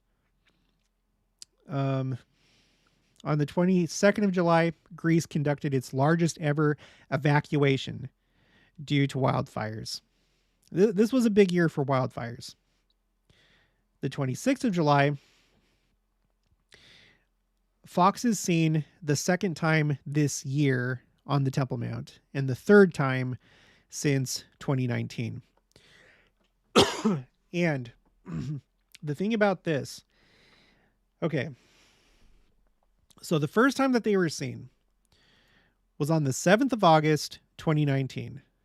And it was during the 9-day period associated with Tisha B'Av. Tisha B'Av is the 9th of the month of Av. And the 9th of Av, or Tisha B'Av, is the day that Jews, they view it as the day when both temples were destroyed, as well as other sad occurrences in Jewish history, like the Inquisition and being expelled from from England and other things like that. So it's the saddest day of the year. Okay. And they think about the temple primarily on that day. So you have this 9-day period. In 2019, foxes were seen at the Temple Mount, which they view as a sign that the third temple is going to be built very soon, because it's like the fulfillment of a scripture, according to them. Okay, so that happened during the 9-day period of Tisha B'Av. On the 17th of January this year, again, foxes were seen on the Temple Mount. And then the one that we're talking about right now, on the 26th of July, foxes were seen on the Temple Mount, but this time it was on Tisha B'Av. So what are the chances of all days they would be, and it's part of like this like series, this like sandwiching, where you have these two, and then in the middle, just kind of like a generic, foxes at the Temple Mount. But these other two on either side, that have to do with Tisha B'Av, and the last one being on Tisha B'Av. That's crazy. So I think that's important to take note of, because it's the Lord probably giving a sign to the Jews, to the ones that would pay attention to this kind of thing. Okay, on the 8th of August, okay, Lahaina, Hawaii was destroyed. It was mostly destroyed.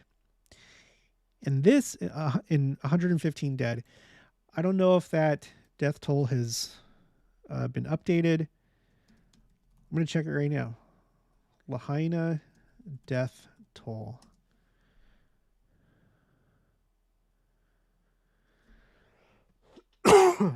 Sorry. A month ago,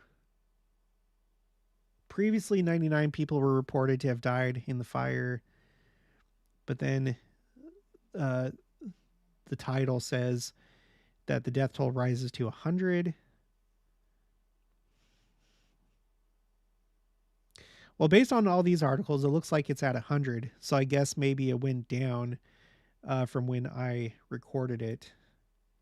Because last time I updated this, they were saying 115.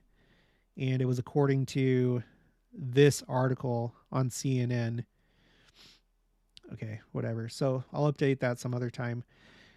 But this is another one of those potentially bookend events, bookend of President Nelson's presidency, where you have something happen toward the beginning of his presidency, and then something happen more recently, which may be the end of his presidency, because he's 100 years old. And it seems like the second coming is getting close. So at the beginning of his presidency, during his first year, on November 8th, Paradise, California was destroyed. Very dramatic. He brought it up in General Conference. He brought it up in the talk that he said time is running out.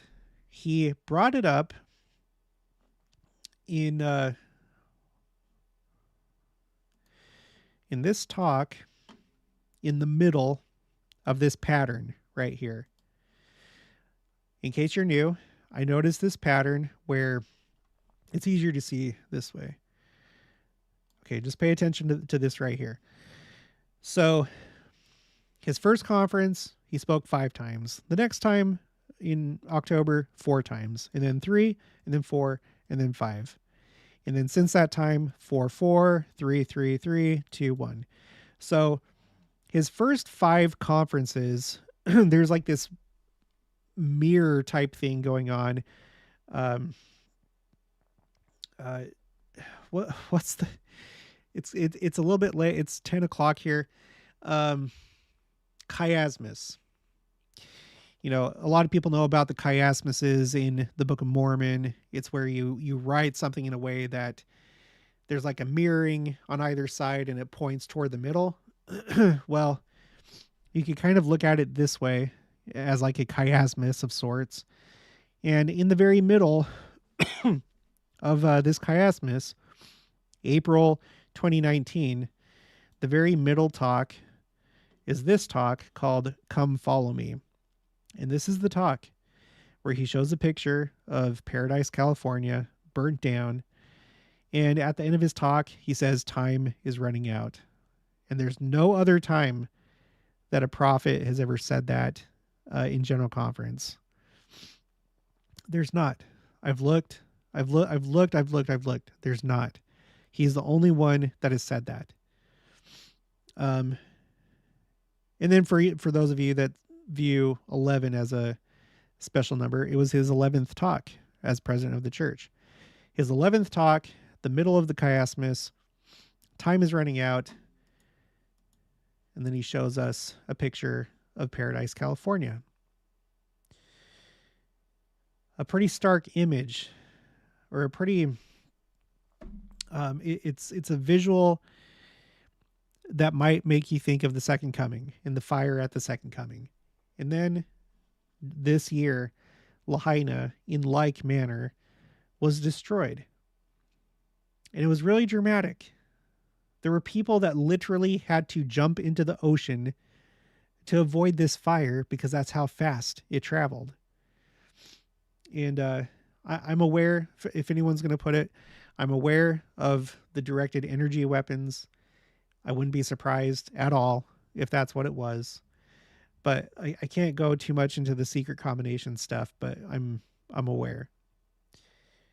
But whatever the case, you have these weird wildfires that took place that were very fast moving, destroyed these entire cities, that seemed to be bookends of his presidency. It was a very dramatic event.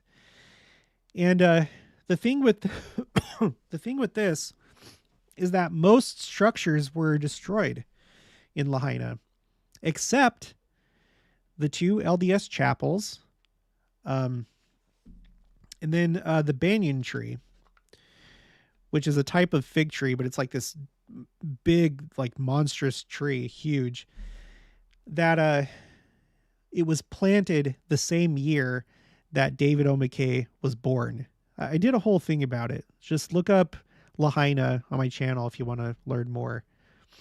But it was a weird event. So this like tree that you could say is associated with David O. McKay, a prophet of the Lord, well, as far as I know, it survived. Let me just double check.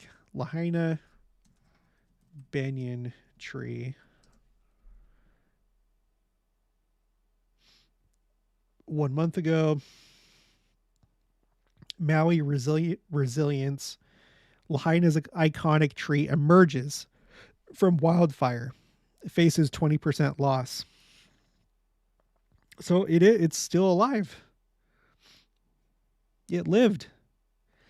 So the 2 chapels and this fig tree, even though that, there's different types of fig trees, but this is classified as a fig tree.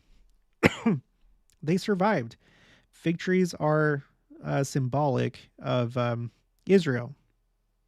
And this particular tree was planted here in Lahaina the year that David O. McKay was born. And then it was under David O. McKay's presidency that BYU Hawaii came into being, and the Polynesian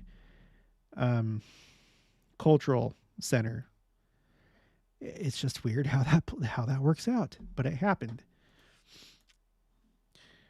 All right. The 13th of August, the 179th temple of the church, the Saratoga Springs, Utah temple, was dedicated. That's where my mom lives. The 31st of August. Okay, here you go. Another one. A blue supermoon 9 days before President Nelson turns 99. I'm going to skip that last part. So President Nelson turned 99 on 9/9, meaning September 9th. And this happened 9 days before 9999999. And this is another bookend. Okay. There have been 3 blue moons during his presidency. Blue moons occur, every few years. That's already known. But what makes this rare? What makes this rare is the fact that it was okay. I always have a hard time explaining this. Okay. President Nelson became president of the church in January 2018. And it was 17 days after he became president. There was a super blue blood moon. Okay. Super moon meaning in its orbit around the Earth. It was the closest to Earth in its orbit, so it appears a little bit bigger. Okay. Super moon. Blue moon meaning the second full moon in a month rather than just one full moon a month. And then at the same time, a lunar eclipse was going on, making it a blood moon. It was a super blue blood moon. And that's rare for all those things to happen at the same time. And by the way, he's the 17th president of the church. We've talked about that many times, but in case you're new, that's like a number that's come up a bunch of times, but that's not what we're talking about right now. So his presidency started out with a super blue blood moon. And then on Halloween of 2020 being one of the most important years of his presidency, the year that we had the Hinge Point General Conference, the Hosanna Shout, the new church symbol, the proclamation, the conference that would not only be memorable, but unforgettable. In that year was the next blue moon, and it was on Halloween. And then this year, we have another blue moon, but it's another super blue moon. And it's the one that happened 9 days before he turned 99 on 9/9. It's another sandwiching.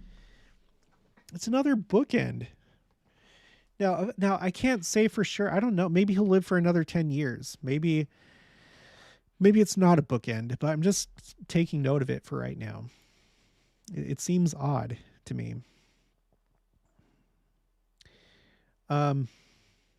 Okay. Sorry.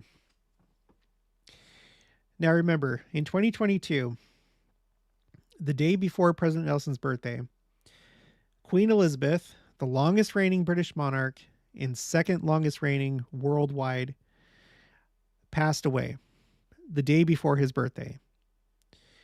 This year, the day before his birthday, there was a deadly earthquake in Morocco. 3,000. I'd have to check the numbers again, but I don't think that they've changed much. About 3,000 died in a 6.3 earthquake. So in North Africa, Morocco, earthquake. And by the way, it's been a deadly, compared to other years, it's been a deadly year for earthquakes. And I'll show you. Signs, earthquakes. Going back to 1985, this year has been the 5th deadliest in terms of earthquakes. Mostly because of that earthquake in Turkey and Syria that killed 59,259. Well, there were some other pretty sizable earthquakes, and this was one of them. Because think about this. Last year, the deadliest earthquake was only 1,163 people that died, and that was in Afghanistan. So this one, the day before President Nelson's birthday, was 3,000, which means you'd have to go back to 2018 of all years to find another earthquake that deadly. So it's been a deadly year for earthquakes. You can see it here with this this line chart. So there were some really, really deadly ones in what years was it again? 2004 and 2010. The one in 2010 was Haiti. The one in 2004 was Indonesia, which was also associated with a tsunami. But the Haiti one was just purely, as far as I know, was purely earthquake. But anyway, you can see that since Haiti, this has been the worst year for earthquakes in terms of death tolls. So so that happened a day before his birthday when he turned 99. And then on his birthday, there was Storm Daniel that was in the Mediterranean. It had already affected, I can't remember how it went. I think I have it on my Google Earth. Yeah. Storm Daniel had already affected Greece and Bulgaria. And I believe, where's the line go? Yeah. Turkey as well. So you had Storm Daniel, okay? Like coming through here. And it came over down this way. It hit Tunisia. And then came over to Libya. And Libya is the country that saw the worst of it. And oh my gosh, how did I forget this? I think in Derna. I think Derna was the city that just like another city that pretty much got wiped out for the most part. Let's see. And that death toll is still unknown. Libya death toll Daniel. Storm Daniel. Let's just look at the Wikipedia.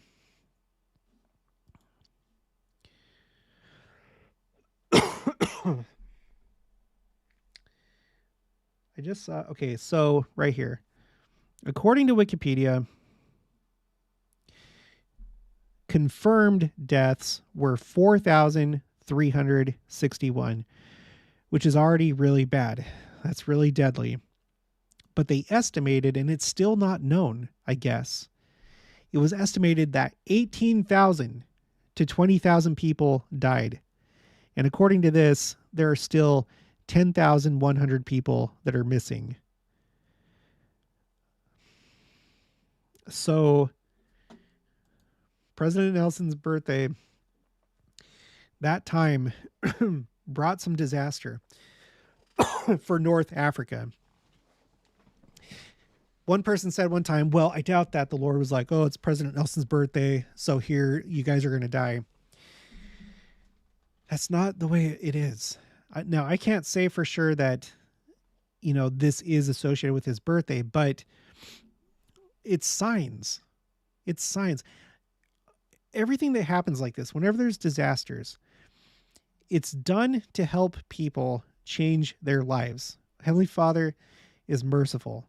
And sometimes the pride cycle has to be broken. And we know that dying is not the worst thing in the world. In fact, if you're good, you're finally done with this process and you move on to a better place.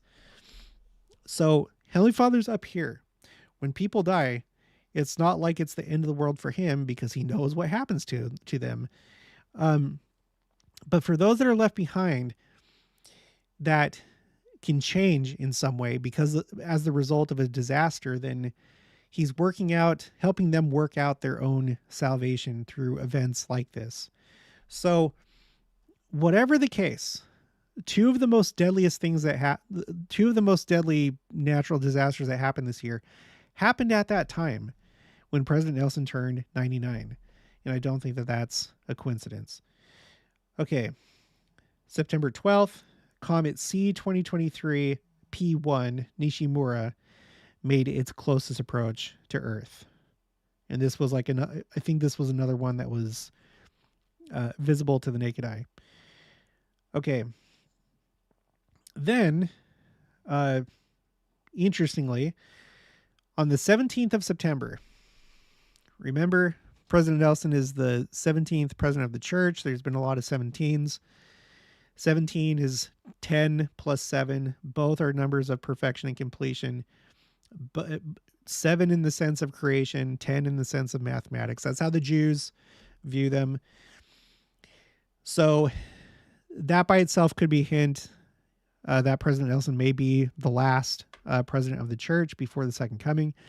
But on the 17th of September, it's the first time ever in world history that 3 temples were dedicated on the same day.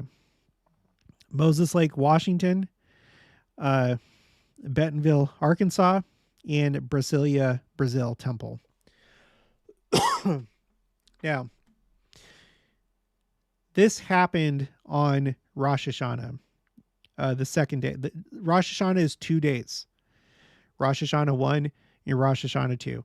It happened on Rosh Hashanah 2, the Feast of Trumpets. Rosh Hashanah and Yom Kippur together form the 10 days of awe, and they're the high holy days, with Yom Kippur being the holiest day, the Day of Atonement. So it happened at a very special time on the Hebrew calendar. Yeah, okay, let's move on from that. There's more I could say, but let's just move on from that. Okay, on the 25th of September, there were 3 asteroids that passed by Earth on Yom Kippur, the holiest day on the Hebrew calendar in Judaism, the Day of Atonement. This is interesting because I feel like a crazy like the people with like the, you know, all the pictures up on the wall and like the red yarn going between all the different pictures, like a crazy person. That's fine. I like it.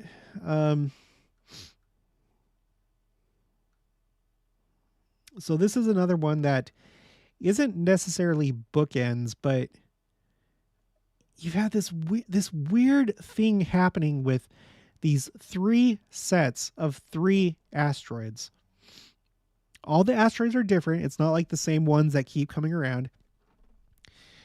So on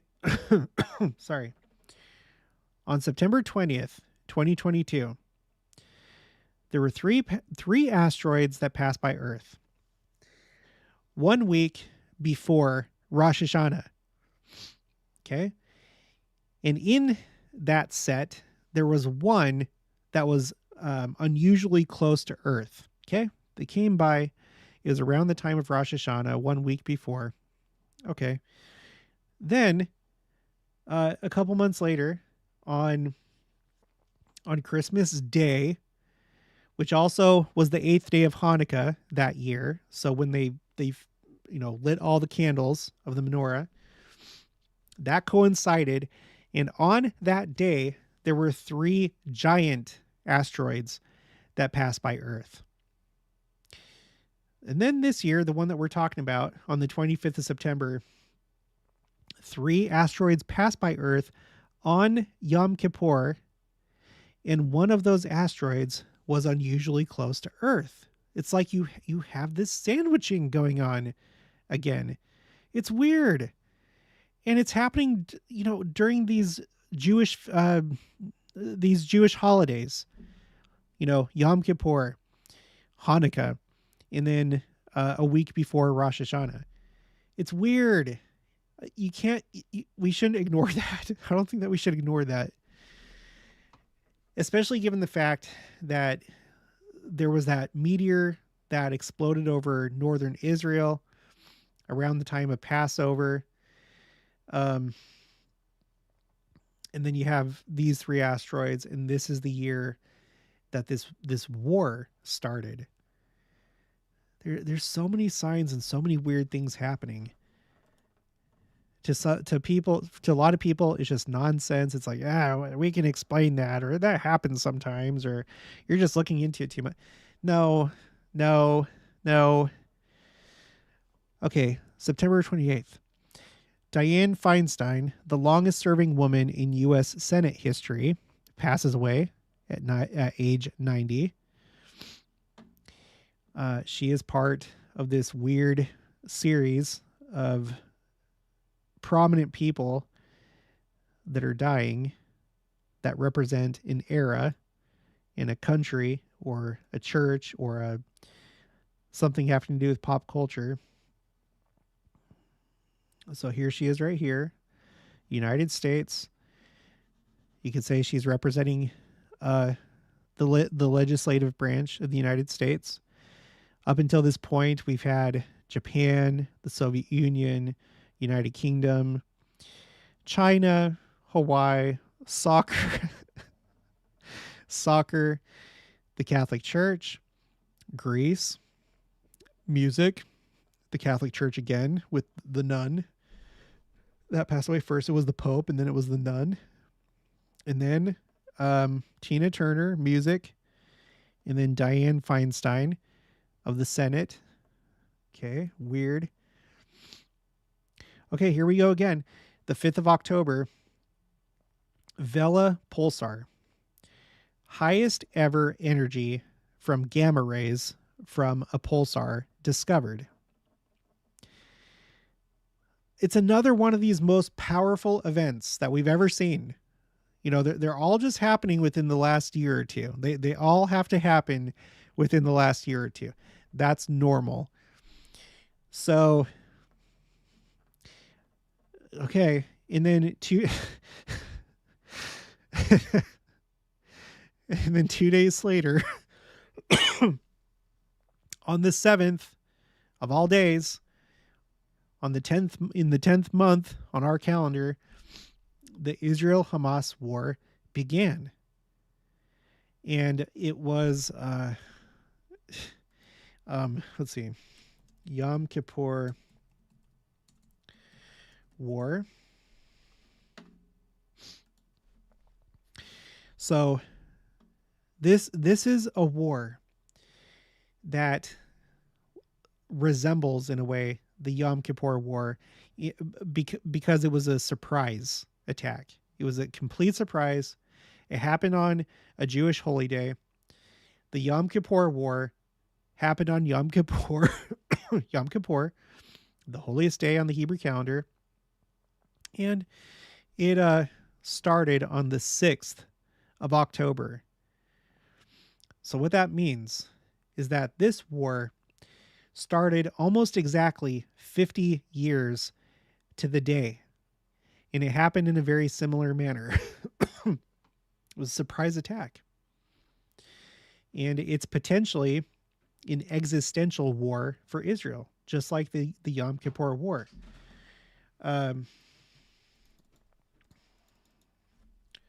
List of Israeli wars and conflicts.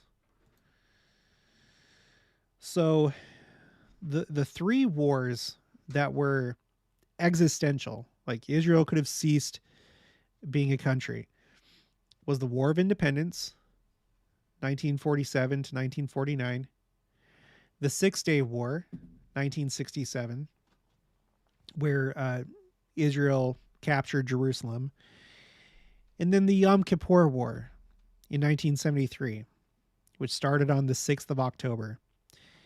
Fast forward 50 years, there's been other wars and conflicts and stuff, but nothing like this. And we have no idea where it's going to go. But it's different than the other wars, like the ones that have happened since the Yom Kippur War. It's seen more death. They've said that the initial attack on the 7th of October was the single deadliest day since the Holocaust. And there's all sorts of possibilities of let me just make sure there's all sorts of possibilities of escalation. And I feel like there's signs that this is a much bigger thing that's playing out. It's not just Hamas. They're like, okay, guys, let's do it. I think that there's a grand master plan. But as we were talking about earlier in the stream, recently I did a video because, what's the guy's name?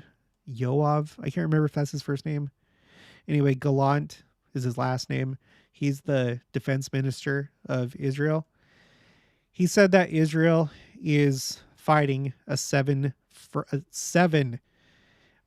front war.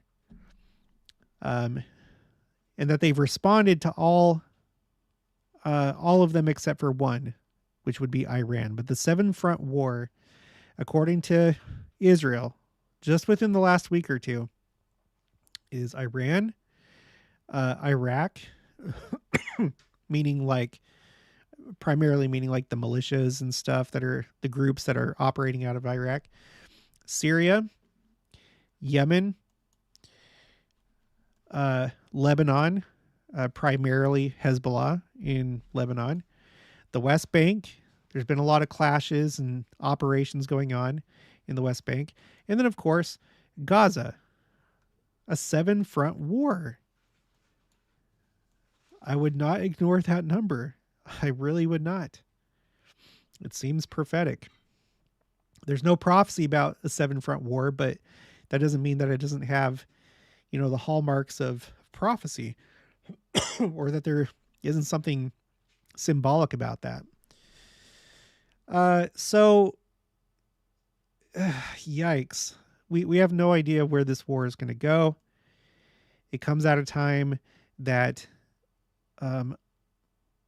other bad actors in the world are doing their stuff, like Russia invading Ukraine. I'm not going to get into the debate about it. Just whatever. How look at it how you want. But Russia and Ukraine.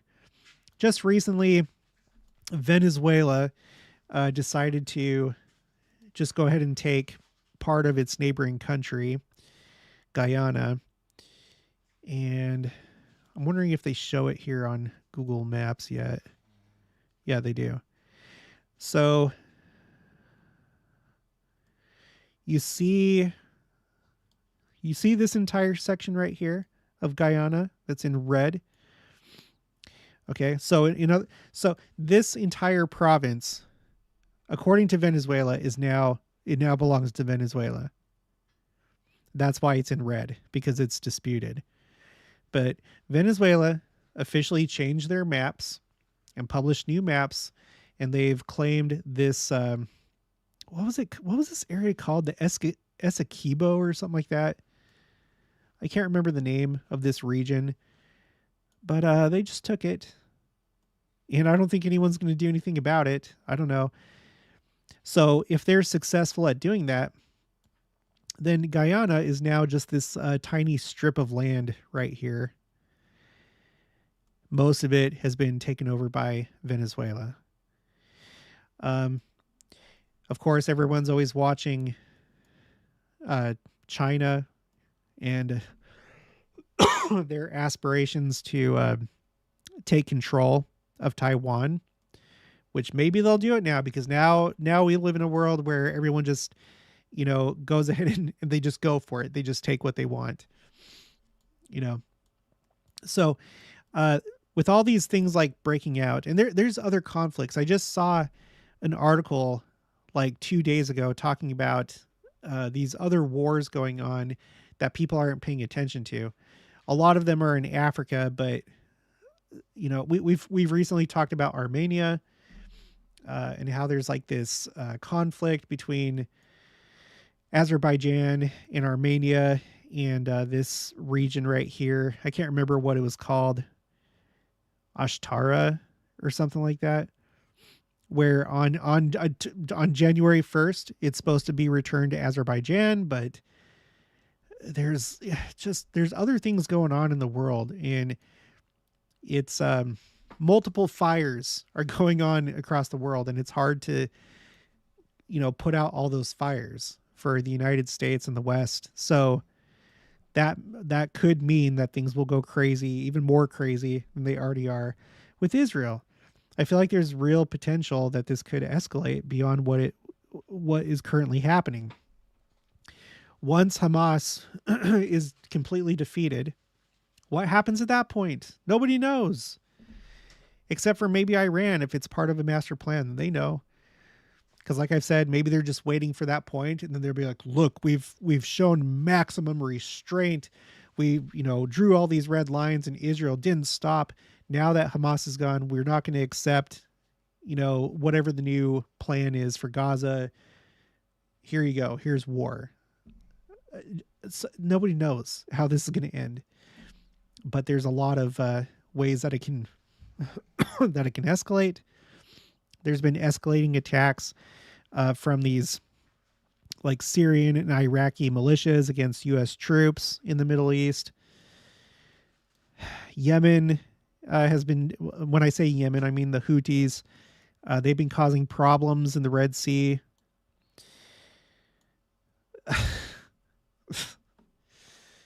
Okay. So that started on the 7th of October. Those numbers alone, the 7th of October, the 10th month, it feels like there's something different going on.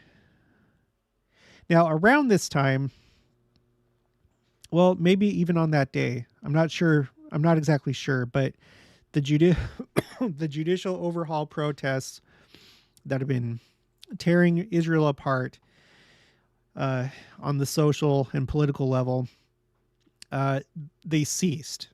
Last I checked, they've stopped with the protests that have to do with the judicial overhaul. There have been protests over Netanyahu's handling of the war, and the people that support the families that want the hostages released. They don't agree with how Netanyahu has been how he's been handling the release of hostages and I guess negotiating and stuff. So there's been those protests. Okay. October 8th, the Feather River, California, and McAllen, Texas temples were dedicated. On the 14th of October, 7 days after the war started, 7, there was the solar eclipse that went through the path of totality, went through Utah. It still blows my mind whenever I think about it. Where? Let me turn on temples, Utah eclipse. So these, if you can see it, these 3 red lines represent the path of totality. So, Cedar City, St. George was not in the path of totality. But you can see you have all the temples here, and the path of totality missed them all, except for the Monticello, Utah temple. And the Manti temple at that time, and I think it still is, was decommissioned for renovations, and the Ephraim, Utah temple had not been fully constructed yet. So going through Utah, it took the one path that it could take to miss all the temples. This happened 7 days after the war started. Oh yeah, and it's also been noted that when you look at Daniel chapter 12, I think, it gives the time frame of 1,290 days. How long shall these things be? And the answer is given 1,290 days. And it was noted, I think, by Christian Fire Poppy. Make sure to subscribe to her channel. She's really good. Jen Stevens is her name. From the time that the temples were closed on March 26th. Yeah, I think it was March 26th of 2020. 1,290 days went by, and then this war started. And then the 1,335 days, people noted that that's like when the first hostages were released. I don't know that it's the actual prophecy being fulfilled. It could be like you have like patterns, maybe it's part of a pattern. I don't know, but the fact remains that's how it played out. So that is something that we need to take into account.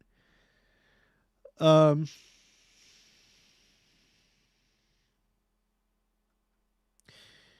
October 20th, the Bangkok, Thailand temple was dedicated, the 185th of the church.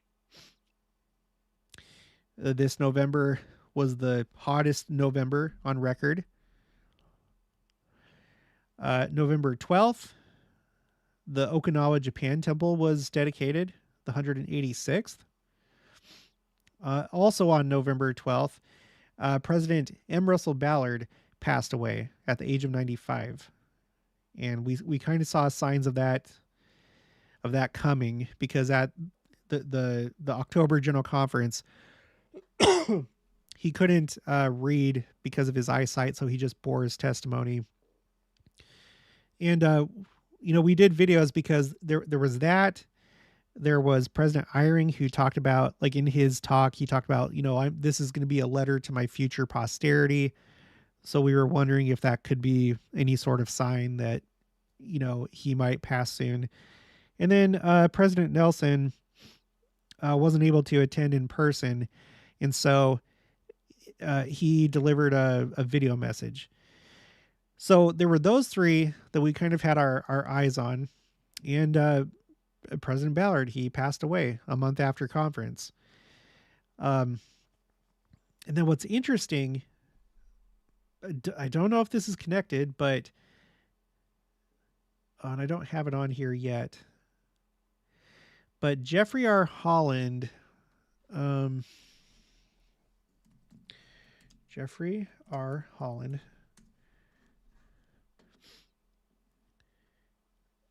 Let me go to the Wikipedia page for him. Yeah, on the 15th of November. That's when he became the acting president of the Quorum of the 12 Apostles.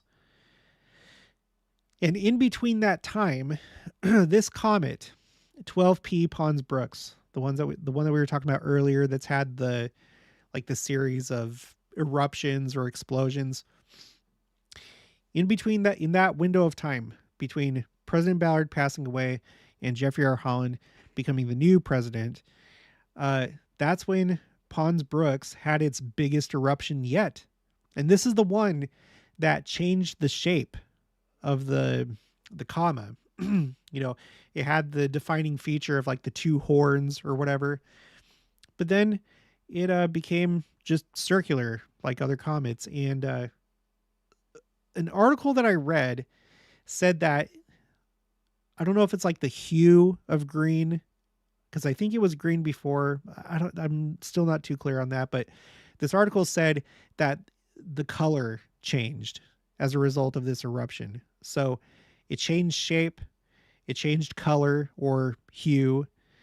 It lost its devil horns, and it brightened once again. It brightened 100-fold. It was weird.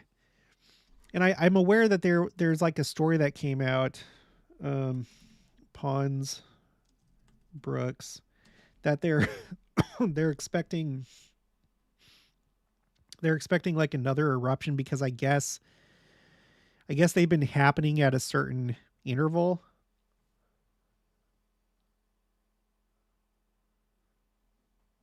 Oh, so I saw articles like this saying that it will explode soon, but this one from a day ago from earth.com, cryovolcanic devil comet the size of a city erupts again as it heads in Earth's direction. So by this point it did erupt again. The most recent eruption occurred on December 14th, with the next anticipated around the 29th or 30th. Oh, I don't think I was aware of this December 14th eruption. So yay for me. I'm going to have to update the spreadsheet. Okay. So whatever. The largest one happened between President Ballard and President Holland. And I think it was this year that President Holland had been hospitalized. And then Elder Renlund said he went to visit him, and based on his experience, the way that Elder Holland looked, it didn't seem like he was going to make it. I guess Elder Renlund had plenty of experience before that point, and he was like pretty sure, okay, this is the end. But then, miraculously, the next day, Elder Holland was like better. He was like pretty much recovered. And now, as you can see, and Elder Renlund said that the Lord wanted him around for longer. And so it's a miracle that he has like recovered the way that he has. Well, it turns out that he's become the next acting president of the Quorum of the 12 Apostles. We'll have to wait and see what that purpose is. But the thing that sticks out to me about President Holland is that he has all this like history with the Middle East and with the BYU Jerusalem Center and stuff like that. So I've always felt like he's special. We've also noticed that he's one of the few apostles that was not called in either April or October. And the same thing with this most recent apostle, Elder Kieran. I did a video about that. If you haven't seen that, go watch that video about Elder Kieran. There's some weird things going on between him and President Holland. But there's just so many weird things that are happening. Okay. On the 14th of November, astronomers spot aurora on the sun for the first time.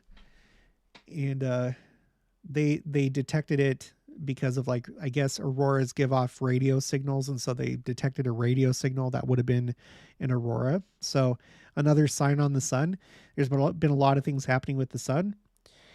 The 29th of November, Henry Kissinger, the most powerful, without an E at the end, the most powerful Secretary of State in the post-World War II era, according to the New York Times, passed away at the age of 100. Another person that represents an era, very important within the executive branch, passed away. Weird. And then a couple days later, Sandra Day O'Connor, the first woman to serve as a Supreme Court justice, passed away at age 93. Strange, weird, bizarre. So now at this point, we have the legislative branch, and then a couple months later, the executive, and then a couple days later, the judicial, that someone from those branches passed away that were notable. The 10th of December, St. George, Utah Temple was rededicated. On the 14th of December, we had an X-class solar flare. That's like the largest class. An X 2.8 solar flare. The largest since the 10th of September, 2017. And actually, what I want to do, list of X-class solar flares. I wanted to remind myself. Okay, spaceweatherlive.com. Let's sort this by... Oh no, I have a spreadsheet for this.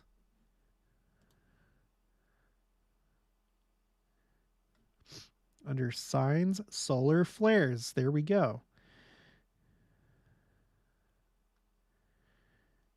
Okay, so based on the data from spaceweatherlive.com, guess what? There's another bookend.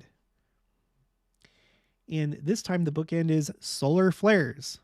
So the last time that there was a solar flare was the 10th of September, 2017.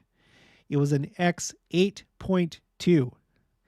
This one is an X 2.8.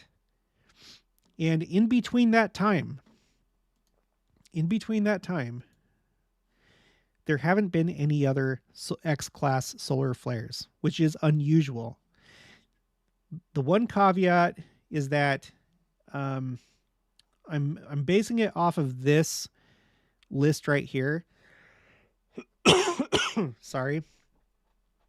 And it only has the top 50 So it cuts off at X 3.72. So what I don't know, and I don't know how to find this, is if you've had any of the smaller X class between that time. But whatever the case, well, no, they said that it's the biggest one since 2017. So yeah, if there were any solar flares within these years, 2018 to 2022, they were smaller than this. So basically there's this blank area or period of time, which is unusual because when you go back in time, these are previous years, you don't really have that happen. In fact, it's like you pretty much have an X class solar flare that's above, what was it, 3.72, like every year. That's what's normal. That's what's normal. You have 4 years right here at the end of President Hinckley's presidency and the beginning of President Thomas S. Monson. But then it resumes. Then 2016 didn't have one. But then you have this like really long period of time between 2018, President Nelson's first year, to 2022. And then this year is when we have the X 2.8. Furthermore, I searched because there's this Wikipedia article that talks about all the different flares that have affected Earth, and that doesn't happen very often. You see this column right here. Before 2017, the last time that we had one that affected Earth was 2005, and then 2003, 2001, 2000, and that's it. And it just so happens that these two, which seem to me to be bookends, also affected Earth. It's another bookend. It's another bookend. There are a lot of bookends. Oh, and that's okay. So that's the last one that I have. So we've covered all of 2023. There's a lot of crazy stuff that happened. It looks like the next temple that's going to be dedicated is the Lima, Peru, Los Olivos temple on the 14th of January, and then the Orem, Utah temple on the 21st, both of which are multiples of 7, 14 and 21. Okay, so that was kind of exhausting. Let's go to this. What's everybody saying? Are you guys still here? Was I talking to myself that whole time because everyone got tired and left? Okay, we got 71 people that are viewing this right now. Okay. So, let's get to the chat. Bob Smith. What about the gun that invented Glock gun died yesterday? Oh, the guy that invented the Glock gun, he died today? That's crazy. Yeah, you could see that as, yeah. Bob Smith says, I think that is part of pop culture. Yes, I'll probably have to look into that. Maria Flores Contreras. Wow, what are the odds about Yom Kippur?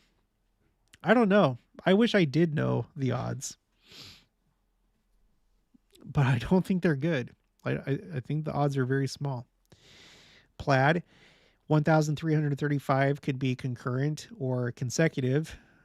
Still wondering. My study makes me feel it could be either or both, just as it could be literal days that can be counted and or symbolic measuring. Bob Smith, I think 1,335 is not concurrent. I think it started probably on October 7th. Okay. I'm going to pass on, or I'm going to move on from that. EC says, hey, just stop by to say hi to you all. Now going to get me ready for Sunday. It is Saturday, the day to get ready. All right. Okay, cool. Elder Kasse mentioned 2027 as possible timing for rededicating Salt Lake Temple. Really? Do you have a source for that, or like an article? It may not let you put the link in the chat, but if you have it, I'd appreciate that. Plaid originally was scheduled sooner though. Yeah, the original plan was for it to be dedicated in 2024. It would have been this year, 2024. Again, my opinion is that it would be perfect. It'd be perfect for Christ to come before it's dedicated, because I think people that are watching the signs know, or have a good sense that he's going to come sooner than later. And then the people, now not everybody, there's good people that have their own opinions that the second coming will be later for different reasons, but the people that don't even think about the second coming, or they give very minimal attention to it, I think a lot of that crowd would be of the opinion, oh no, he's not going to come. If he does come in my lifetime, he's not going to come before the Salt Lake Temple is dedicated. And therefore, that would be a good time for him to come and catch people not doing what they're supposed to be. Not that he's intentionally trying to do that, but if you're picking a time when you're getting people, where you're catching people doing, or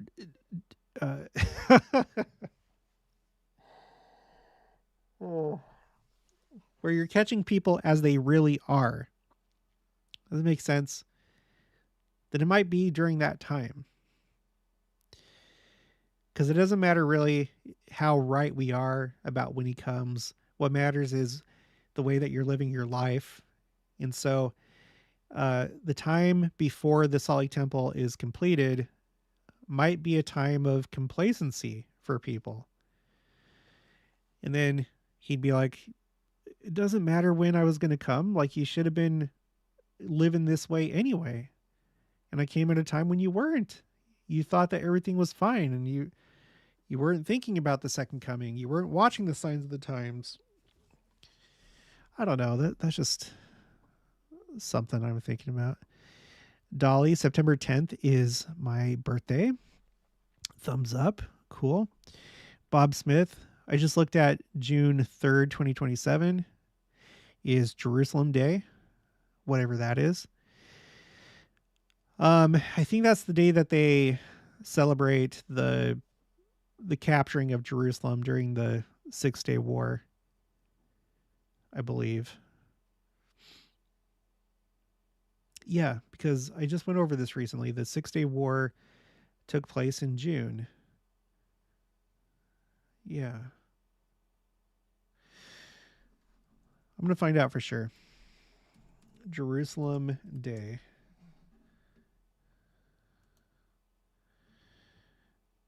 Is an Israeli national holiday that commemorates the reunification of East Jerusalem, including the Old City, with West Jerusalem following the 6-Day War of 1967. Yeah. Okay, so that's what it celebrates. Lynn McMullen, still here. Greg Brown, I didn't hear you mention it, but some important European Union guy died recently. Oh yeah, I have him. Yeah, I didn't put it on the main second coming spreadsheet, but yeah, Jacques Delors. This was just like 3 days ago. The architect of the modern European Union, longest serving European Commission president. So now we have the entire European Union on this list. These are big, influential, and powerful countries and organizations and unions. It's incredible. To me, it's incredible.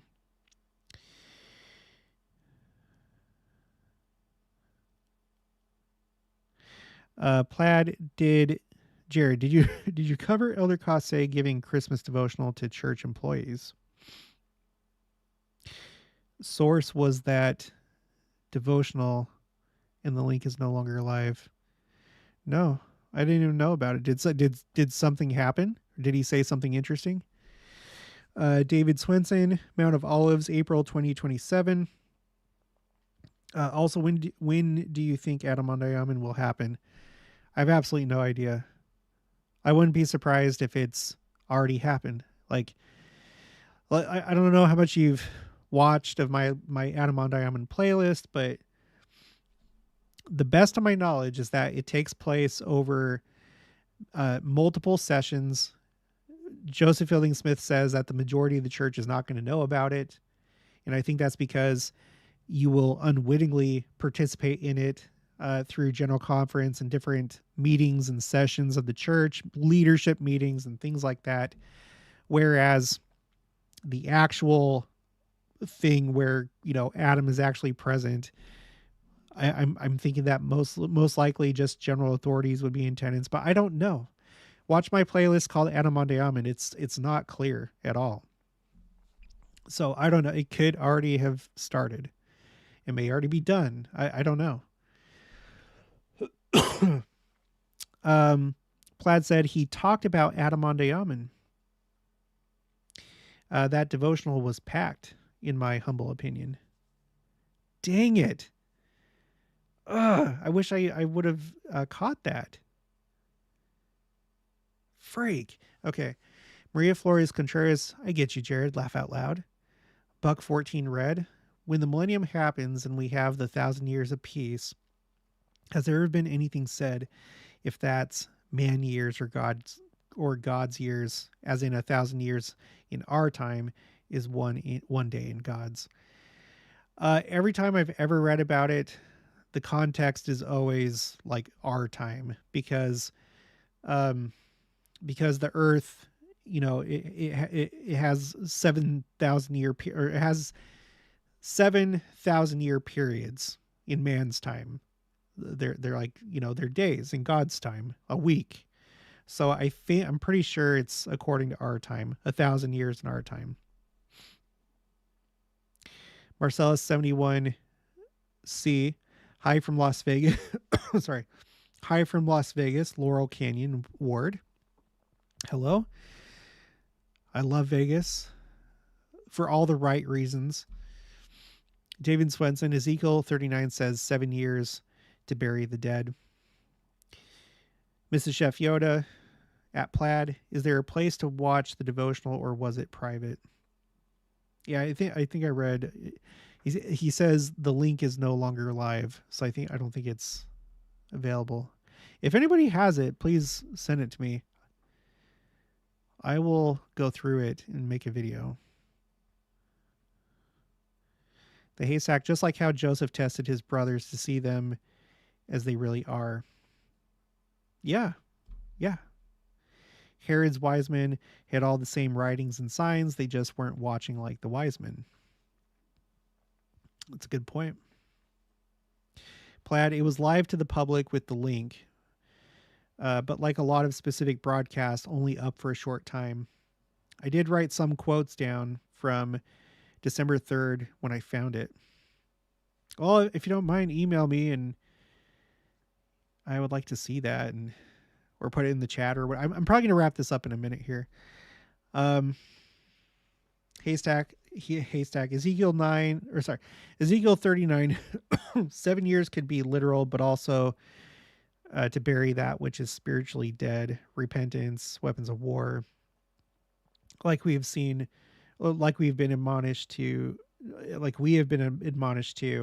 by President Nelson. Plaid says Cosse tied in celebration of upcoming Salt Lake Temple restored / in operation and said, quote, the focus on Christ is going to increase like never before, end quote. Then at the end, as he finishes speaking of Adamondiaman. Holy cow. Plaid, for the record, I did try emailing. Oh, sorry. I'll try and find it. Maria Flores Contreras, I think Adamondiaman is already happening. Plaid, I will resend my original email with the notes, but not sure you'll get it. Well, I'll make it a point. Again, just remember, everybody, it's hard to get to all the emails. I will look for it, Plaid. I'll look for it because that sounds really, really interesting. I'm tired. It's time for me to go to bed. Thank you for joining me. I had fun going through this whole, there's so many things happened. And of course it's not like I captured all of it, but it's been a crazy year. And 2024, I'm excited. I think it's going to be even crazier. We're going to see what happens with this war in Israel. Is this going to turn out to be the final war? We might find out.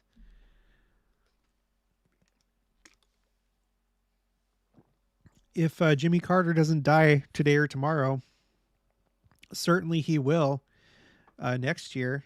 And then what? You know, has this whole series of people, has it been nothing, or does it actually mean something? President Nelson, he's going to turn 100 years old next September. Is he going to make it that far?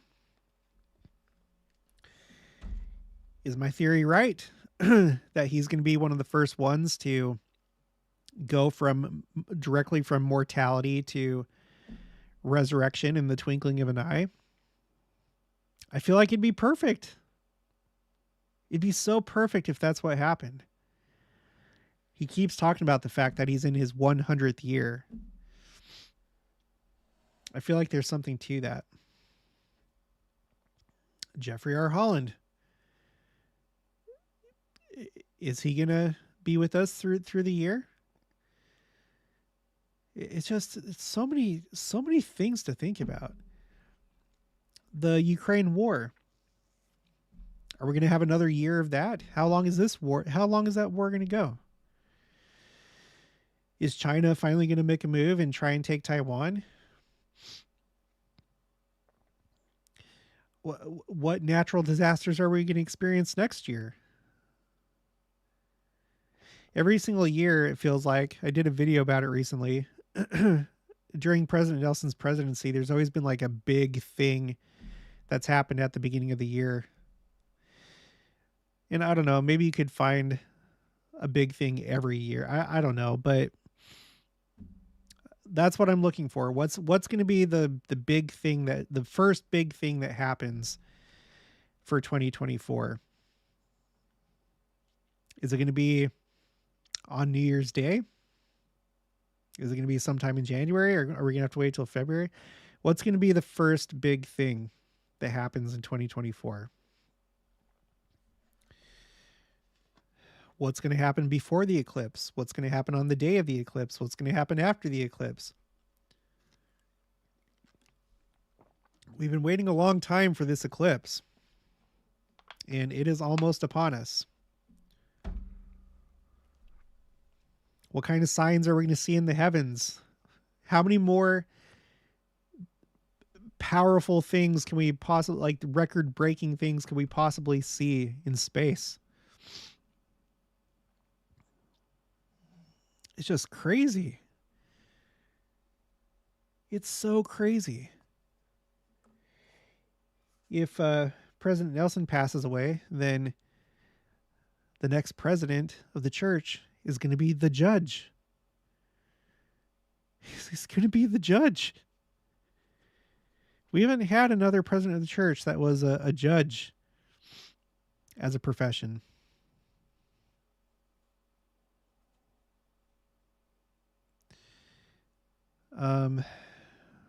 What else?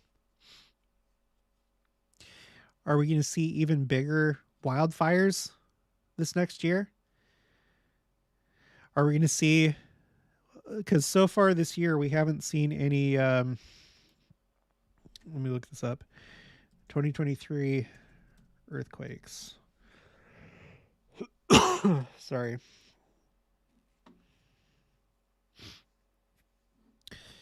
The last time that we saw an earthquake that was 8.0 or above was in 2021. There were 3 of them in that year. And more or less, there's usually about 1 a year or maybe 1 every other year, something like that. So we haven't seen one in 2022, unless it happens today or tomorrow. We haven't seen one in 2023. So 2 years without an 8.0 or above. So it's like every day that goes by, we obviously just get that much closer to an 8.0 or above. Now it could like strike somewhere that's not populated, of course, but maybe it won't.